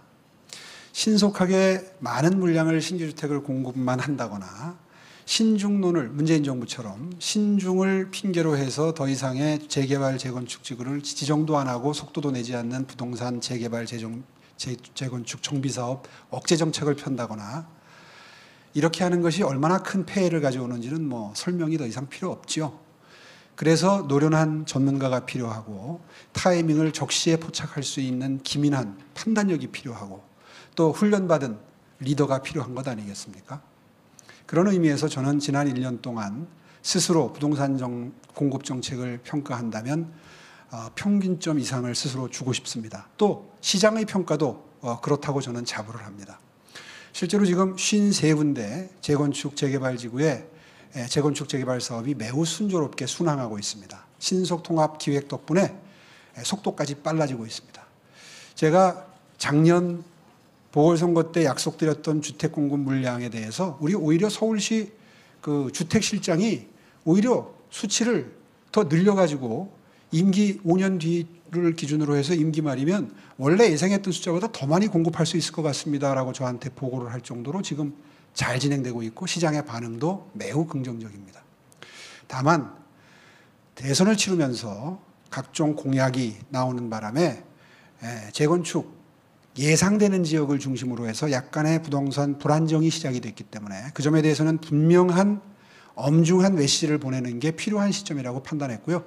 그래서 선거의 와중임에도 불구하고 원희룡 아직까지는 후보자시죠. 장관 후보자께 연락을 드려서 토론을 해서 신중론으로 가자 이렇게 방침을 정하고 서로 그런 메시지를 지금 보조를 맞추고 있는 중입니다.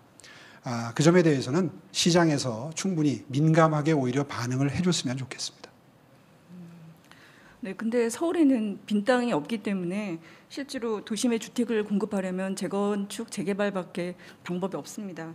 그리고 시장님도 지난번 4.7 재보선 때 전체 공급 물량의 절반가량을 재개발, 재건축을 통해서 공급하시겠다 이렇게 그렇습니다. 공약하셨는데요. 규제 완화를 늦출 경우에는 사실 공급이 차질을 빚을 수밖에 없고 네. 그럼 가격은 또 상승할 수밖에 없고 그런데요. 당장의 집값 상승을 막기 위해서 장기적인 집값 안정을 포기하는 것이냐 이런 지적도 나오는데 어떻게 네. 생각하십니까? 그렇다면 지난 1년 동안의 성과를 다시 한번 말씀드리겠습니다. 서울시는 매년 인허가 물량과 정비 사업이 진행되는 물량을 단단히까지 계산을 합니다.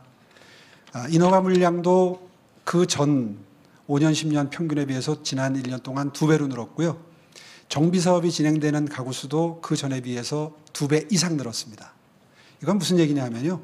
최근에 신종론을 펴는 것과는 별개로 이미 시장에서는 실질적인 변화가 시작이 됐고 진행이 된다는 뜻입니다. 제가 이번에 신중론을 피력한 것은 53개 재개발, 재건축 지역의 속도를 늦추겠다는 뜻은 전혀 아닙니다. 거기는 이제 들어가면 재산 증식 효과를 누릴 수가 없어요. 이미 그 기준 시점이 지났기 때문에 그게 작년 9월이거든요. 9월 이전에 투자한 분들만 재산적인 이득을 취할 수 있습니다. 그리고 작년에 연말에 21군데의 재개발 지역을 지정하면서 앞으로 지정될 가능성이 있는 곳까지도 올해 1월을 기준으로 재산 증식이 불가능하도록 묶어놨기 때문에 지금 거기 있는 집 사봐야 재산 증식 안 됩니다. 그거 투기 생각하는 사람들은 다 알고 있어요. 그러니까 속도 조절론을 편다고 해서 시장에 진행되는 물량에 영향은 없다. 그리고 투기도 어느 정도는 잠재울 수 있습니다. 다만 이 자리가 관훈 클럽이니까 한 가지 꼭 부탁의 말씀, 도움을 청하고 싶은 부분이 있다면 전 세계 어느 나라도 하루 단위로 신고가가 나왔다, 얼마가 올랐다고 보도하는 나라는 없습니다.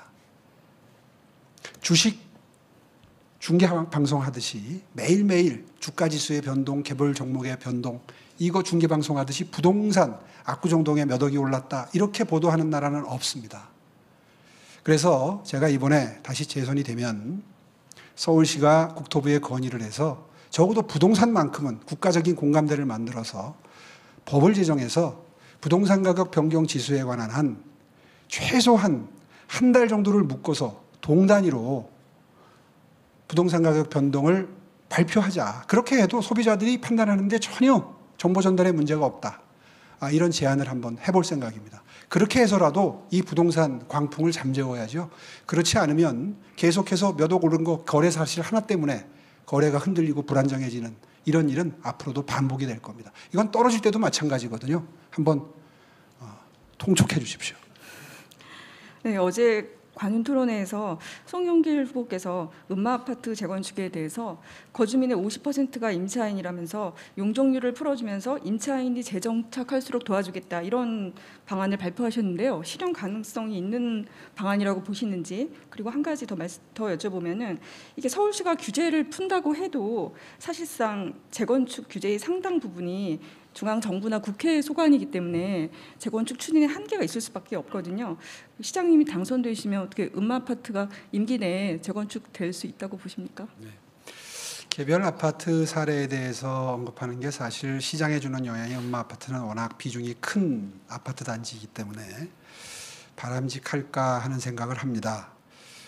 선거 때니까 다급하니까 개별 단지 이야기를 용적률까지 언급하면서 송 후보께서 하셨다고 이해는 합니다만은 바람직하지는 않다 하는 점을 분명히 지적하면서 답변드리겠습니다. 용적률을 250%로 올리게 되면 물량이 늘어나죠.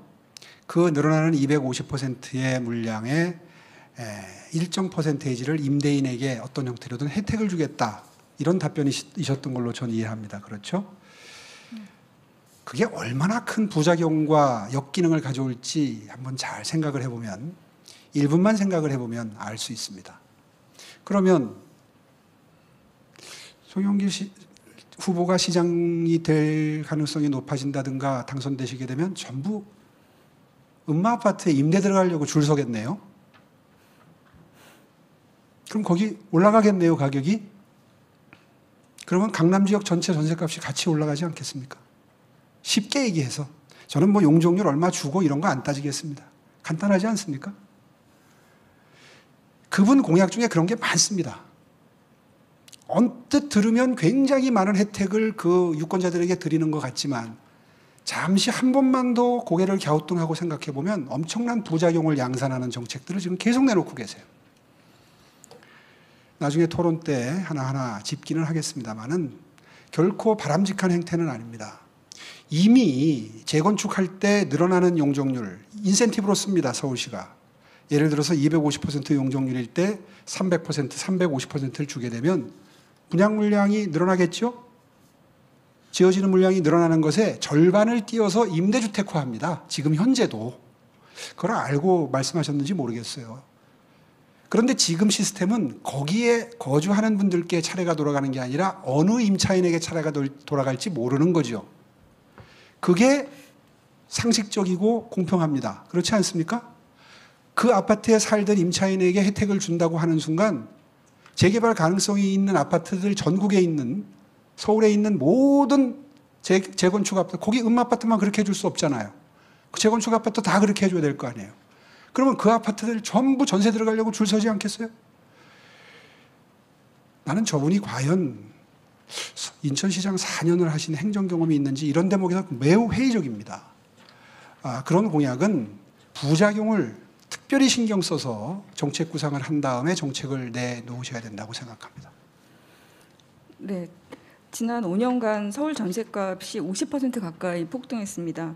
특히 임대차법 시행 2년이 되는 7, 8월부터는 계약갱신 청구권을 사용하는 물량이 시장에 나오면 전월세 가격이 급등할 것이라는 우려가 나오고 있는데요. 임대차법은 어떻게 고치는 것이 바람직하다고 보시는지 말씀해 주시고요. 그리고 전셋값이 감당 안 돼서 서울에서 밀려나는 사람들도 많은데 임대시장 안정 대책으로 준비하고 계신 게 있으신지요? 예, 일단 지금 다가오고 있는 올 7, 8월 정말 걱정이 됩니다. 개정된 임대차법이 시행되고 2년이 다가오고 있는데요. 어떤 일이 벌어질지 정말 우려가 크고요. 그래서 제가 이번에 후보 등록하면서 시장 자격이 정지가 됐는데요. 그 직전에 마지막 관심을 가지고 준비를 했던 것이 바로 그 대책이었습니다. 서울시가 세울 수 있는 대책은 갑자기 보증금이 뛰는 경우에 대책 없이 밀려날 수밖에 없는 분들이 결국은 대출을 받게 될 텐데 그때 대출 이자를 서울시가 도와드리는 정도가 일단은 현실적으로 가능한 지원책이라서 일단 그것을 비롯해서 몇 가지 발표를 했습니다. 앞으로 이런 지역의 경우에는 이런 일이 벌어질 거다. 예측 가능한 동네들이 있습니다. 그건 왜 그러냐 하면 임대차법이 개정되면서 신고하도록 하지 않았습니까? 그래서 어느 지역에 그 시절에 임대를 연장했던 분들의 숫자, 그러니까 다시 말해서 예상되는 불이익을 갑작스러운 그 보증금 상승, 월세 상승이 예측되는 동네들이 있고 그 동네의 비율이 다 예측이 가능합니다. 지금은. 그래서 그것을 정보를 전부 공개해서 그 정보를 활용해서 불측의 당혹스러운 상황을 피해 가실 수 있도록 정보를 제공한다든가 하는 뭐 이자 지원을 비롯해서 몇 가지 대책을 이미 발표를 했습니다. 그것이 서울시가 마련한 대책이고요. 두 번째 질문은 임대차법을 그러면 어떻게 바꿔야 되느냐 하는 질문도 하셨는데요. 저는 마음 같아서는 많이 바꾸고 싶지만 이미 시장 질서가 형성된 상태에서 또다시 큰 틀에서의 개정에 손을 대는 것은 또 단기적인 혼란을 분명히 가져올 겁니다. 그래서 굉장히 생각이 복잡해졌습니다. 사실 저도 개인적으로는 굉장히 힘든 경험을 최근에 했습니다. 저도 광진구에 전세를 사는데요. 집주인이 나가라고 그러더라고요. 그래서 올려드리겠습니다. 액수를 말씀해 주세요. 그랬더니 아예 그냥 나가세요. 제가 들어올 겁니다. 들어오신다고 그러는 데는 방법이 없잖아요. 그래서 결국은 이제 다른 집을 구했는데 평수를 줄였는데도 3억이 올랐습니다. 전세 보증금이. 이런 분들이 앞으로 생긴다는 거예요. 이런 거에 대해서는, 그리고 동일 아파트 단지 내에서 이중 가격이 형성되는 건 다 알고 계시고요. 이런 거를 해소할 수 있는 방안 정도는 마련을 해야 됩니다. 그런데 2년 전에 만들어진 임대차법이 많은 부작용을 만들어냈다고 해서 지금 또 큰 틀에서의 변화를 모색한다 그러면 거기서 생기는 부작용도 만만치 않을 것이기 때문에 그 점에 대해서는 충분한 시뮬레이션을 해서 항상 정책을 펼 때는 부작용을 먼저 따져봐야 되는데 그 부작용을 신중하게 검토를 해야 될 것 같습니다. 네, 그리고 타워팰리스 같은 임대 아파트를 짓겠다라고 공약을 하셨는데요. 열악한 임대 아파트의 품질은 당연히 높여야 되지만 고급화하면 공사비 상승이 불가피합니다. 지금 1만 2천 가구를 공급한다는 둔촌주공 같은 경우에도 자재값 인상 때문에 지금 공사가 중단된 지 한 달이 됐습니다. 이런 상황에서 임대주택 고급화가 가능하다고 보시는지, 그리고 임대료가 상승하면 서민들이 부담이 커질 거라는 그런 지적도 나오는데 어떻게 생각하십니까? 참 좋은 질문을 해주셨습니다. 당연히 나올 수 있는 우려고요. 그런 질문을 많이 받았습니다. 이건 의지의 문제입니다. 대한민국의 임대 아파트는 사는 거를 숨기고 싶은 주택입니다. 그래서 오죽하면 임대주택이라는 이름 자체를 공공주택으로 바꿔도 봤습니다.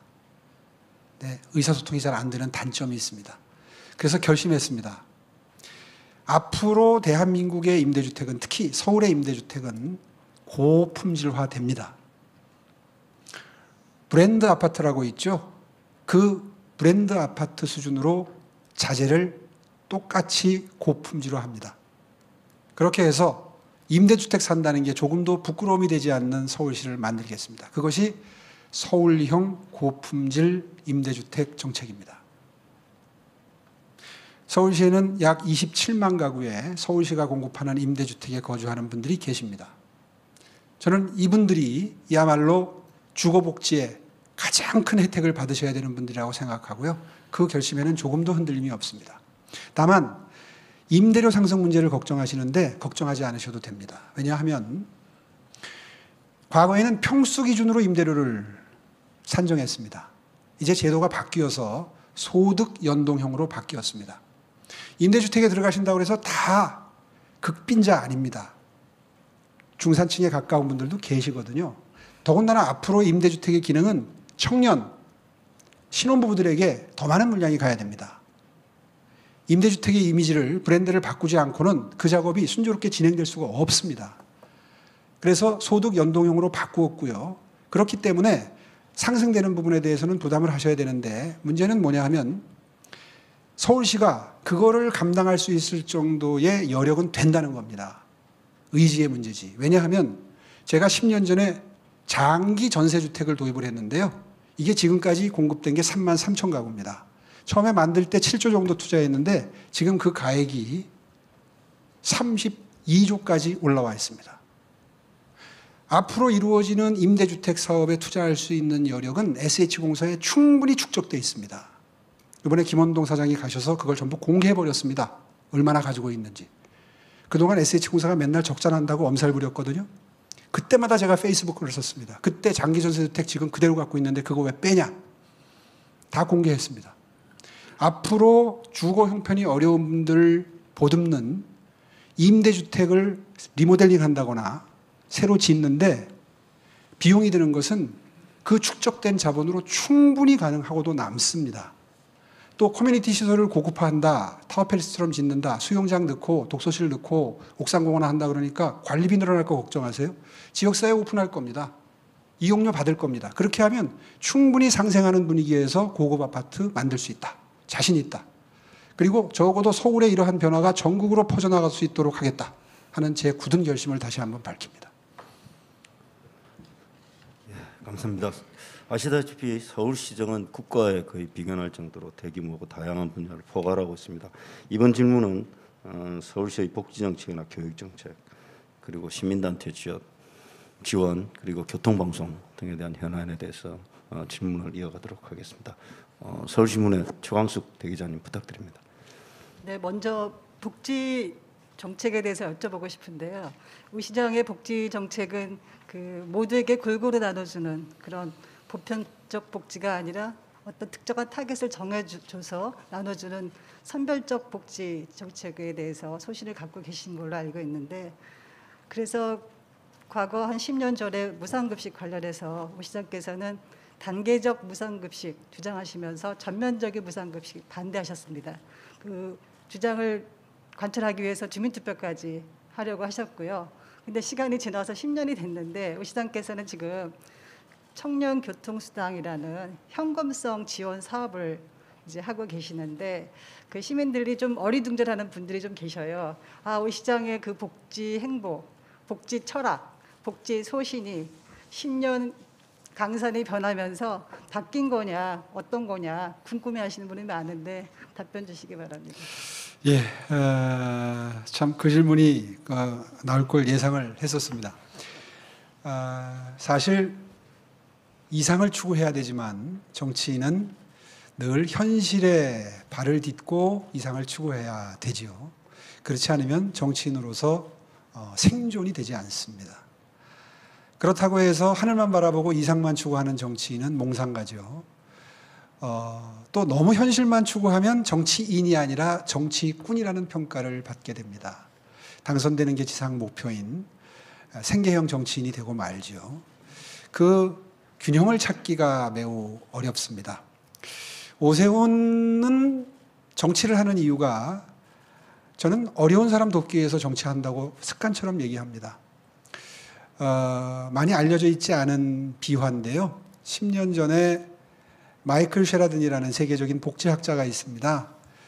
개인 발달 계좌라고 해서 미래형 복지 정책을 창안하신 아주 유명한 복지 전문가인데요. 그분이 저하고 1시간 동안 지상 대담을 하고 나서 나가면서 혼잣말로 우리 복지국장한테 Your mayor is crazy about welfare. 당신네 시장 아니요 복지에 미쳤구만. 이런 얘기를 하고 자리를 떴다는 이야기가 회자된 적이 있습니다.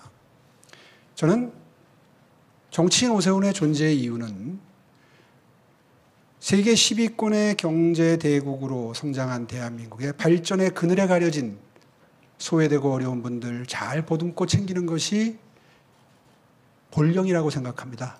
저의 존재의 이유라고 생각합니다. 그렇게 해서 만들어진 것이 10년 전에 서울시에서 그물망 복지였습니다. 서울형 그물망 복지. 처음 듣는 분들도 많으실 거예요. 근데 이건 복지하는 분들한테는 아주 유명한 이야기입니다. 서울형 그물망 복지는 이렇습니다. 저소득층, 장애인, 어르신, 아동 청소년, 여성, 약자로 분류될 수 있는 분들을 가로축으로 하고 주거복지, 생계복지, 교육복지, 의료복지, 문화복지 이걸 가로 세로 축으로 만들어서 촘촘히 그물망처럼 일정 소득 수준이 안 되는 분들은 모두 다 이 발전의 혜택을 누리겠다고 하는 저의 강력한 의지가 실린 복지의 종합 체계였습니다. 제가 무상급식에 과민한 반응을 보였던 이유는 제가 세웠던 이 하후상박의 완비된 복지체계가 무상급식 하나로 무너지기 때문입니다. 그래서 제가 그렇게 크게 반발했던 것이고요. 그래서 아시다시피 10년 세월, 각고의 세월을 보냈습니다. 그리고 이제 다시 돌아왔습니다. 이번에 돌아와서 보니까 무상급식이 이제 완전히 정착돼 있더라고요. 그래서 돌아오면서 결심했습니다. 받아들이기로. 그래서 유치원 무상급식, 어린이집 급식 지원 다 제가 앞장서서 시작했습니다. 기왕 정착된 거 하자. 그러나 무상급식을 제외하고 다른 것들은 전부 하우상박입니다. 안심소득도 마찬가지고요. 지금 말씀하신 청년 교통수당도 현금으로 주는 게 아니라 그 사람이 교통을 이용한 거에 20% 인센티브를 마일리지로 주는 겁니다. 절대 그냥 주지 않습니다. 또 청년 월세 지원도 시작했습니다. 월 20만 원씩 10개월인데요. 한시적으로 줍니다. 추가로 주지 않습니다. 이거는 어떻게 보면 현실을 수용한 정도 수준입니다. 이거 외에 모든 수도 서울의 복지체계는 중위소득 100%, 중위소득 80%, 중위소득 50% 이런 기준이 설정되어 있고 그 기준선 밑에만 혜택이 가도록 다 설계가 되어 있습니다. 설계가 복지정책이 수십 개가 있는 거 아시죠? 그것들이 다 소득 수준이 다 정해져 있습니다. 그러니까 큰 틀에서의 원칙은 지켜지고 있다는 거. 그러나 청년들이 너무너무 힘들어하고 미래를 정말 암울하게 생각하기 때문에 청년 지원에 관한 한 그런 원칙을 조금은 허물었다. 이렇게 설명드리겠습니다. 네, 코로나 사태가 장기화되면서 굉장히 다들 어려움을 겪고 계시지만 특히 말씀하신 것처럼 취약계층이 굉장히 그 소득계층이 양분화되면서 굉장히 어려움을 겪고 있습니다. 그래서 취약계층에 대한 복지가 굉장히 중요한 이제 과제로 떠올랐는데 그래서 서울시에서는 7월부터 안심소득 시범 사업을 이제 실시하는 걸로 알고 있습니다. 근데 이 안심소득 부분이 그 시장님도 반드시 이거를 성공시키겠다가 모두 말씀에서 강조를 하셨는데 그 대상이 너무 작은 거예요. 500명밖에 안 되니까 여기에 선정되신 분들은 이거 로또 맞았다라고 말할 수 있습니다. 그래서 이거 역차별 논란이 있는데 이에 대해서는 어떻게 생각을 하십니까? 예, 이제 이게 시범 사업이죠. 3년 예정으로 합니다. 3년씩 할 필요도 사실 없는데 충분히 깊이 있게 하겠다고 합니다. 시범 사업을 하는 취지는 이런 겁니다. 500가구를 올해 선정하고요. 내년에 300가구 선정해서 800가구 하는데 이 가구 외에 1600가구의 그 비교 집단을 또 선정을 합니다. 이분들은 기존의 기초수급자 제도를 그대로 혜택을 받는 분들입니다. 자, 그러면 어떤 비교가 되느냐? 새로 만든 안심소득 수혜자와 800가구와 기존의 기초수급자들 1600가구의 생활 패턴의 변화, 근로의욕의 변화, 노동환경의 변화, 그리고 실제로 일자리를 찾으러 다니는지 근로의욕의 변화 이런 것들을 복지학자, 심리학자, 사회학자, 통계학자, 경제학자들이 전부 수십 명이 달라붙어서 이분들을 추적조사합니다. 이렇게 해서 기존의 복지제도의 가장 큰 단점인 국가에서 복지 혜택을 받게 되면 근로의욕을 오히려 감퇴시키는 이런 부작용이 가장 큰 문제 아닙니까? 어느 나라든 그것이 가장 큰 문제거든요. 그런데 안심설계는 절묘하게 설계가 되어 있습니다. 이렇게 되어 있습니다. 일을 안 하고 못해서 덜 버는 분들한테 많은 혜택이 가는 게 사실입니다. 하우상박이니까요. 현금 지원이 많이 갑니다. 그런데 재미있게도 본인이 번 거에 비해서 부족한 거를 일정선 밑에를 다 채워주는 게 아니라 50%만 채워줍니다. 그렇게 되면 그래프를 그리면 본인이 번 것과 서울시가 혹은 중앙정부가 도와주는 부분을 합산한 것을 따지면 일을 많이 한 쪽이 몇 푼이라도 더 가져갑니다. 이해가 가시는지 모르겠는데요. 이제 그래프를 보여드리면 쉽게 이해가 가는데 어쨌든 설계가 그렇게 돼 있어서 근로의욕을 상실하는지 이런 시스템 하에 근로의욕이 감퇴되는지를 추적조사하게 됩니다. 저는 성공을 확신합니다. 인간은 이기적인 동물이고요. 한 푼이라도 도움이 되면 일을 합니다. 기초수급자에 한 번 선정되면 그 다음부터 일 안 합니다. 조금이라도 더 벌어서 돈을 벌게 되면 기초수급자에서 탈락하거든요. 그래서 기초수급자 제도는 영원히 그 수혜자를 기초수급자 대열에서 묶어두는 역기능이 너무 큰 그런 부작용이 있거든요. 안심소득은 그런 부작용이 전혀 없습니다. 그래서 추적 조사를 하는 겁니다. 베를린도 소득 실험이 시작됐고 미국의 소득보장 네트워크 10수개 도시가 기본소득, 안심소득, 절충형 이런 걸 실험을 시작했는데요. 그 네트워킹이 전부 함께 협업을 해서 추적조사하기로 했습니다. 세계적인 실험이 서울시에서 시작되는 셈이고요. 저는 욕심이 생겼습니다. 3년 동안 실험하고 그 다음에 평가해서 다음 정부에나 시작할 수 있게 설계가 돼 있었는데요. 윤석열 정부의 2년쯤 지나서 제안을 해볼 생각입니다. 물론 전제는 2년 뒤에 총선에서 승리해야 됩니다. 우리 당이 다수 의석이 되고 난 다음에 윤석열 정부 중반쯤에 제안을 해서 아마 이것을 받아들여 주시게 된다면 역사의 길이 남는 큰 업적이 되지 않을까 싶고요. 그래서 실험 기간을 3년으로 설계한 걸 2년 내에 중요한 결과는 다 나올 수 있도록 좀 서둘러 볼 생각입니다. 그렇게 해서 전 세계 유례 없는 복지 실험이 대한민국 수도 서울에서 성공할 수 있도록 하겠고요. 이게 왜 서울에서 하는 것이 의미가 있느냐 하면 복지학자들이 다른 나라들은 소득 파악이 제대로 되지 않는데요. 우리나라 정도 되니까 일부 자영업자 제외하고는 거의 다 소득 파악이 그 월급 생활자, 봉급 생활자들은 정확하게 되는 셈이고요. 이게 가능한 나라, 그리고 IT가 발전한 나라이기 때문에 실험이 가능하고 매우 정교하게 성공적인 실험을 할 수 있다는 거거든요. 기대해 주십시오. 이 실험이 성공하면 명실공히 제가 1호 공약으로 내놓은 저소득 취약계층 보호 4종 세트, 안심소득, 서울런, 임대아파트 고급화, 의료 지원, 이 네 가지가 대한민국의 복지 시스템을 완전히 바꿔놓게 될 겁니다. 근데 시장님 말씀 그 계획은 좋은데요. 문제는 재원입니다. 예산 문제인데요. 지금 시범 사업을 하니까 소규모로 해서 적은 예산이 들어가지만 전면적으로 확대를 한다. 이렇게 되면 다른 문제거든요. 근로의욕의 상실이다. 이런 부분은 두 번째 문제이고 과연 이거를 지속 가능하게 가져갈 수 있는 복지 사업인가 이 부분에 대해서 굉장히 회의적입니다. 예, 이게 제일 문제죠. 감당 가능하도록 만들 수 있습니다. 결국 재원은 그 수혜자의 폭을 중위소득 100%로 할 거냐, 중위소득 80%로 할 거냐, 중위소득 50%로 할 거냐, 어디를 수혜 대상으로 자르냐에 따라서 재원이 많이 달라지겠죠. 지금 서울시가 소득 실험을 하는 중위소득 85%까지 혜택을 준다고 보고 서울시에서 전면 시행하게 되면 약 7조 정도가 추가로 들어갑니다. 서울시의 1년 예산이 44조입니다.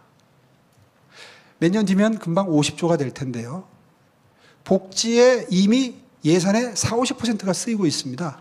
그리고 하나 중요한 것은 기존의 복지 시스템을 생략하면서 이 제도로 옮겨오는 겁니다. 기존의 제도를 그대로 두고 하는 게 아니라 방금 전에 설명드렸지만 이 제도가 전면 시행되면 기초수급자 제도가 없어지는 거예요.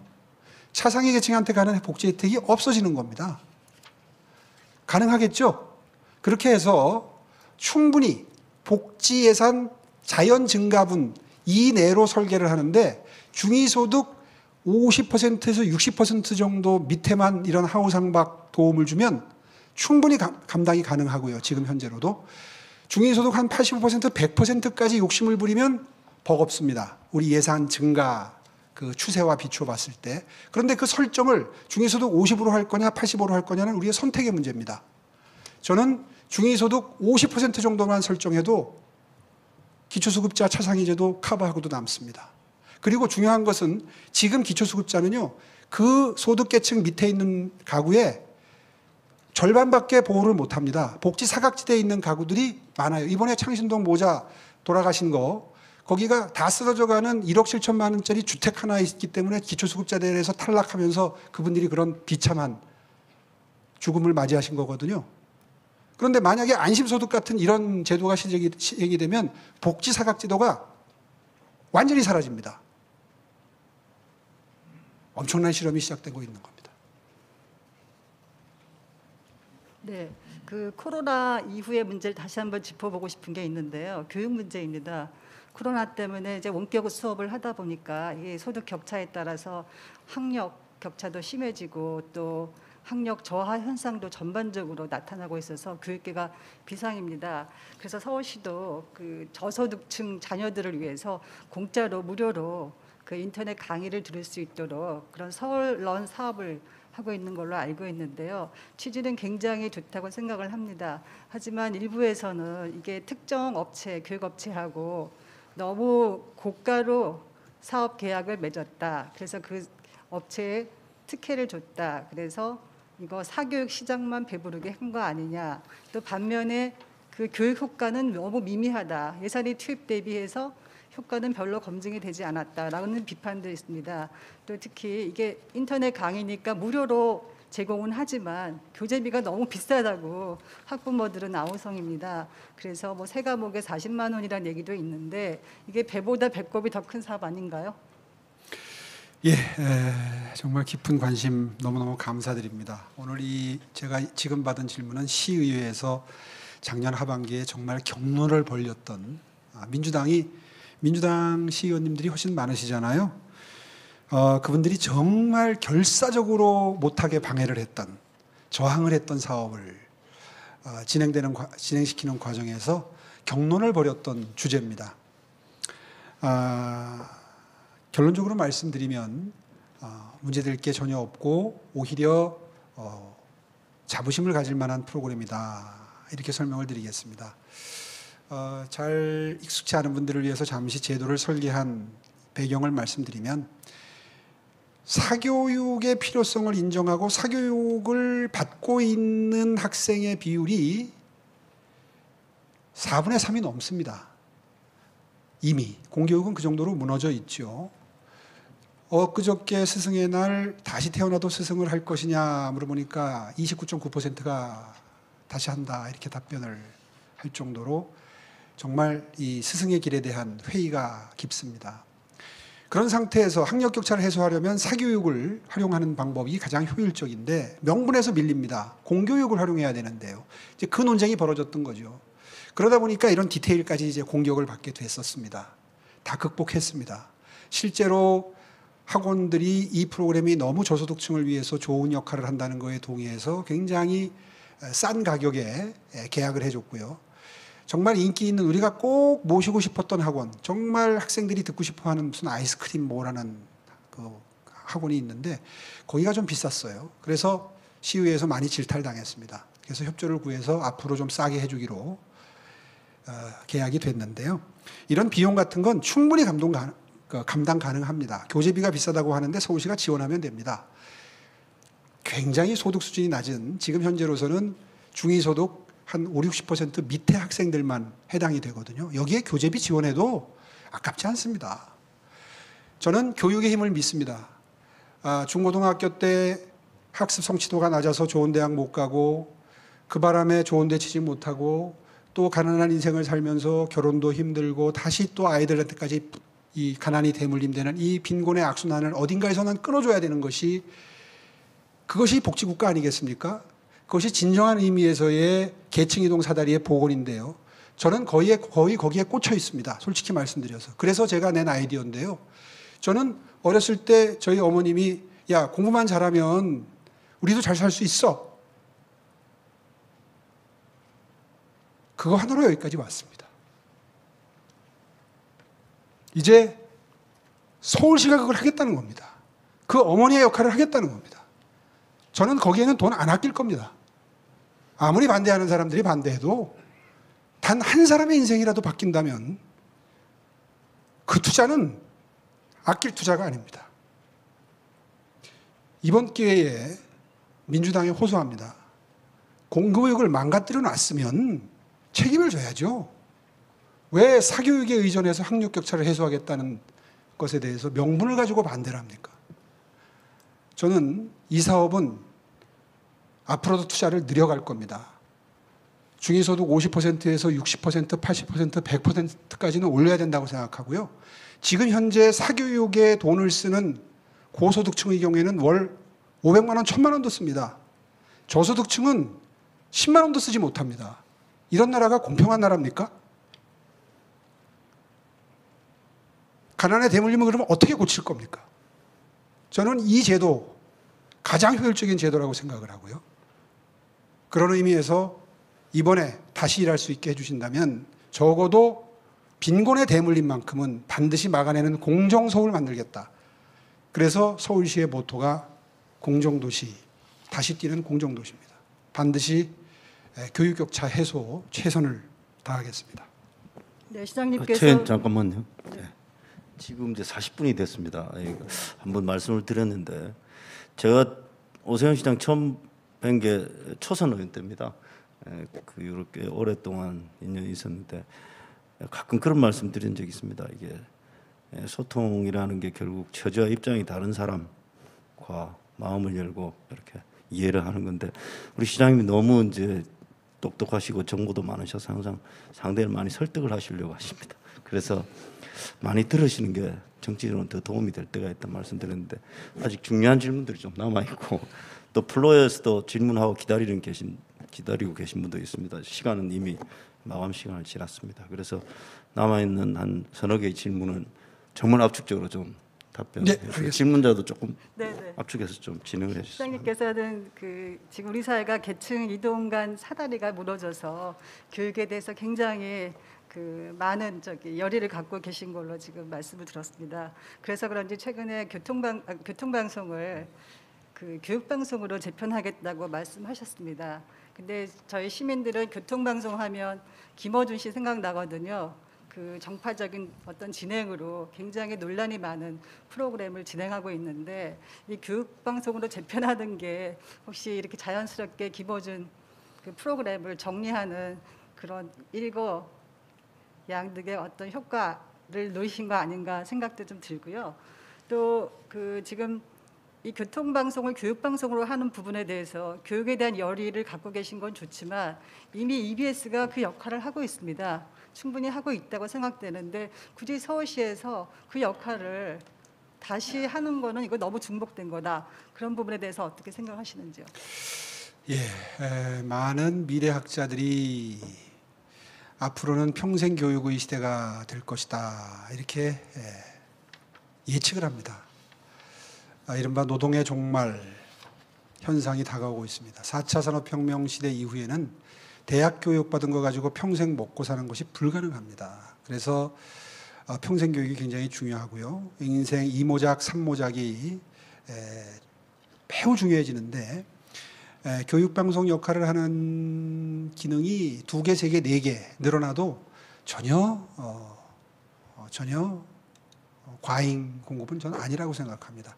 첫째는 그런 생각 때문에 교육방송을 아이디어를 냈는데 시의회 구성 분포가 바뀌게 되면 그 기능에 대해서는 충분히 토론하겠습니다. 그게 교육방송이 될지 뭐가 될지는 충분히 토론을 해서 결정하겠고요. 다만 교통방송의 기능이 다한 것은 분명한 사실이지 않습니까? 요즘에 교통방송 정보 들으면서 운전하는 사람 찾아보기 힘듭니다. 그런 현실을 감안해서 이야기를 한 건데 김어준 씨가 진행하는 방송이 정치 편향 논란에 휩싸여서 자주 선정성이 논란이 되는 바람에 오히려 제 의도가 의심받고 있습니다. 저는 그 부분이 오히려 억울합니다. 어저께도 보니까 TBS 노조에서 마치 방송 탄압이다. 이유가 교양 프로그램 제가 없앤다고 얘기한 적 없는데 교양 프로그램 없애는 거를 전제로 해서 비판을 했어요. 도둑이 재발절인 모양입니다. 저는 교육방송을 해도 교양 프로 있을 수 있다고 생각합니다. 왜 언제 제가 그런 이야기를 했다고 그런 비판을 하는지 모르겠어요. 어쨌든 저는 오해를 받고 있다고 생각하고요. 기능이 다한 교통방송 주파수는 더 필요로 하는 영역으로 바꾸어서 시민들께 더 많은 정보, 더 많은 필요에 부응하는 방송으로 바꿔야 될 적절한 시점이 됐다고 생각하고요. 제가 혼자 바꾸겠다고 했습니까? 새로 만들어지는 시민의 대표, 시의회에서 충분한 토론을 거쳐서 바꾸겠다. 이렇게 입장을 정리했습니다. 네, 오 시장께서는 이제 취임하셔갖고 서울시 바로 세우기 이런 모토를 내세우시면서 민간 위탁 사업이나 또 보조금 지원 사업을 받는 시민단체에 대해서 고강도 감찰을 했습니다. 그래서 그 결과에 따라서 태양광 업체 여러분도 다 아시겠지만 비리가 있는 그런 업체나 관련자들을 경찰에 고발을 했는데요. 당연히 잘못된 비리가 있는 시민단체 벌을 줘야죠. 그러나 일각에서는 이게 시민단체가 아까 시장님께서는 관변단체라고 규정을 하셨는데 그래서 이거 전임시장 흔적을 지우려는 거 아닌가 이런 의견도 있고요. 또 한편에서는 또 이런 의견도 있습니다. 시민단체 예산을 삭감을 많이 하셨는데 아까 10년 동안 1조 원이라는 엄청난 예산이 시민단체에 흘러갔다. 그래서 과거에는 이게 이 서울시 국간이 시민단체의 어떤 현금 인출기처럼 전락이 됐다라고 한탄을 하셨습니다. 그래서 아무래도 이 부분이 시장님이 어떤 정치적 의도 이런 거 좀 갖고 있지 않으실까 생각이 되는데 그렇지만 근본적으로는 시민단체의 어떤 긍정성도 부정할 수 없거든요. 또 풀뿌리 민주주의의 어떤 기반이 되는 거고 시장과 시청 공무원만 다 같이 할 수 있는 건 아닙니다. 시민들의 참여가 필요하다는 측면에서 어떤 이거 시민 참여의 또 후퇴다 이런 지적도 있는데 어떻게 생각하십니까? 예, 패러다임 전쟁, 용어 혼란 전술에 넘어가면 안 됩니다. 시민단체를 자처하고 있지만 본질은 관변단체라고 보는 것이 맞습니다. 제가 시민단체와 관변단체를 구분하는 기준은 이렇습니다. 동의할 수 있는지 한번 들어보십시오. 서울시의 보조금이나 위탁수수료가 없이는 한 달도 지탱할 수 없는 단체는 그건 시민단체가 아닙니다. 관변단체입니다. 저도 시민단체 출신입니다. 환경운동연합에서 중앙집행위원, 법률상담실장 정말 열심히 했습니다. 당시의 활동가들은 그 나이 또래 다른 직장인들이 받는 돈의 4분의 1, 5분의 1만 받고도 사명감으로 정말 열심히 했습니다. 그런데 지금 시민단체를 자처하면서 민관협치를 오세훈이 파괴한다라고 주장하시는 분들은요, 죄송하지만 그게 직업입니다. 그리고 그분들 자체가 시민단체 아닙니다. 시민단체 출신인 건 맞습니다. 그런데 시민단체라고 하시기에 적절한지 본인들이 돌아보시면 됩니다. 그리고 또 관변단체면 어떻습니까? 그분들이 가져다가 쓴 예산이 정말 잘 쓰여서 시민들이 그 일, 그 정책 잘했다. 나한테 도움이 많이 됐다. 이런 평가가 충만하다면 1조 아니라 10조라도 쓸 수 있죠. 그런데 그분들이 무슨 일을 했는지 아는 시민들이 별로 없으세요. 불행히도. 왜냐하면 그 돈은 거의 대부분 그 단체의 인건비로 쓰였기 때문입니다. 그런 단체들이 하던 일들은 구청이나 서울시 산하단체들도 충분히 할 수 있는 일이었습니다. 그런데 그런 지원조직이라는 명목으로 중간 지원조직을 만들어서 그분들 인건비로 쓰면서 일부는 사업비로 쓰이긴 했죠. 그러나 그 사업의 효용성은 가히 높지 않았다. 그렇다면 정리하는 게 옳습니다. 다 없애겠다는 게 아닙니다. 가성비 높았던 사업들은 남겨두고 냉정한 평가를 통해서 과도하게 예산이 낭비된 부분들은 바로잡아야 되는데 불행히도 민주당 시의회의 반대로 작년에 그 작업을 절반도 채 하지 못했습니다. 계속돼야 됩니다.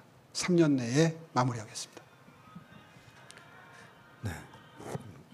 관훈 토론 통상적인 진행 방식은 1라운드 질문을 하고 또 우리 초청자를 좀 상찬하고 장점을 부각시키는 질문을 제가 한두 가지 하고 그다음 2라운드 질문이 이어지는 게 보통입니다. 그런데 오늘 뭐 워낙 좋은 답변들을 많이 해주시고 하다 보니까 시간이 너무 지체돼서 2라운드 질문 아쉽지만 생략해야 될 것 같습니다. 그러나 오늘 답변하는 과정에서 저희들이 또 궁금했던 부분도 많이 소화가 됐기 때문에 일단 패널의 질문은 이걸로 마무리를 하고 오늘 정말 플로에서도 좋은 질문을 많이 해주셨습니다. 그만큼 관심 있게 경청을 하셨기 때문이라고 보여집니다.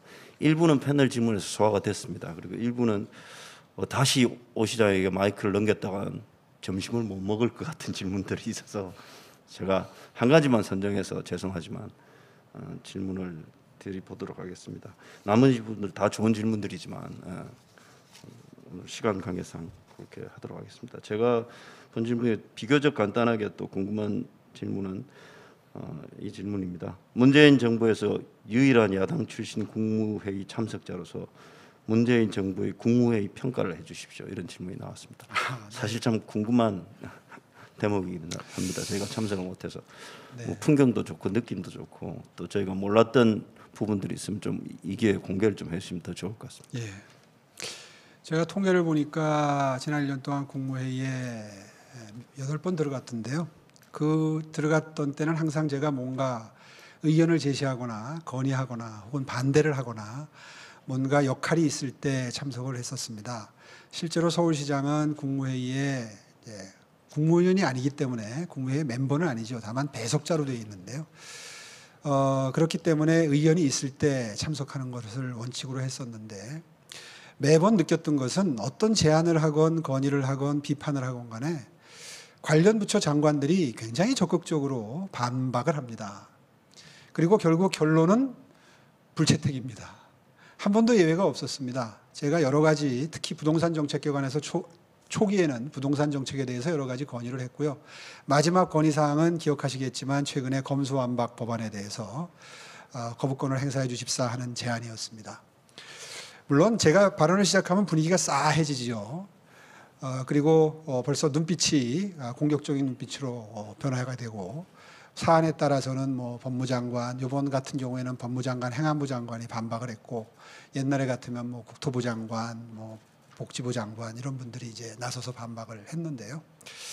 사실 그 정도면 좋은 토론 분위기입니다. 제가 역대 10년 전에 시장직을 수행할 때도 이명박 대통령님 시절에도 국무회의를 자주 참석을 했었는데 그때도 역시 국무회의는 일사천리로 그냥 의안을 쭉 처리해 나가는 그런 그 아주 정형적인 패턴을 밟기 때문에 예상 밖의 토론을 하는 것이 좀 어떻게 보면 그 부자연스럽게 느껴지는 그런 회의 분위기 있지 않습니까? 그런 그 분위기로 진행이 되고요. 그러나 이번에는 꼭 이 사안은 들어가서 문제 제기를 해야 되겠다 싶은 것들은 해왔는데 사실 무력감이 느껴지는 것이 그래도 가끔은 현장의 목소리를 전하고 우려를 전하면 경청하는 모습을 보여주시면 더 좋을 텐데 결과가 바뀌면 더 좋을 텐데 이번 검수완박 법안에 대한 그 제안만 하더라도 나중에는 대통령께서 직접 반박을 하시더라고요. 그렇게 되니까 뭐 거기서 뭐 격론을 벌인다는 게 사실 또 더군다나 문재인 정부 마지막 국무회의였습니다. 그래서 다 같이 국무위원들이 식사를 하고 기분 좋게 웃으면서 내려왔는데 계속 그렇게 따지고 드는 것이 사실은 조금은 민망한 모습이어서 뭐 그냥 그리고 또 제가 했던 그 이야기가 면전에서 하기엔 좀 수위가 높았습니다. 이미 다 보도가 됐지만 그래서 반박 재반박 이렇게 이어지는 논쟁 분위기까지는 가지가 않았었는데요. 앞으로는 국무회의 분위기가 좀 더 토론적인 분위기가 됐으면 하고 바라는 건 분명한 제 바람입니다. 예, 지금 시간이 11시 53분입니다. 13분이 지났습니다. 마지막으로 오세훈 시장님의 마무리 발언을 듣겠는데 이건 30초 안으로 좀 줄일 수 있습니다. 30초로요?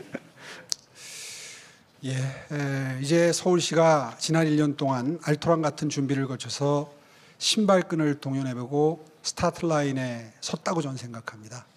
정말 많은 전문가분들이 도와주신 내용이 비전 2030에 녹아들어서 하나하나 구체적인 정책으로 마련이 돼서 이제 다 시작되는 시점인데 이러한 미래를 향한 투자가 정책이 또다시 무산되고 무효화되지 않기를 저는 정말 간절히 바랍니다. 계속될 수 있도록 도와주십시오. 열심히 뛰겠습니다. 감사합니다. 네, 14분을 넘겼음에도 불구하고 끝까지 경청해 주신 플로어에 계신 선후배 동료 언론인 여러분 정말 감사드립니다. 아쉬운 것은 좋은 질문 주셨는데 이 답변을 드릴 기회가 없었다는 것 되게 아쉽게 생각합니다. 제가 오세훈 시장에게 부탁해서 이 질문들 전달해서 서면으로든 이렇게 다시 답변을 할 수 있도록 부탁을 드리도록 하겠습니다.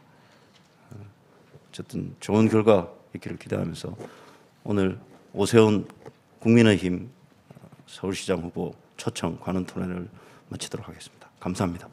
고맙습니다. 제가 복사해서 드릴 테니까 인사드리죠.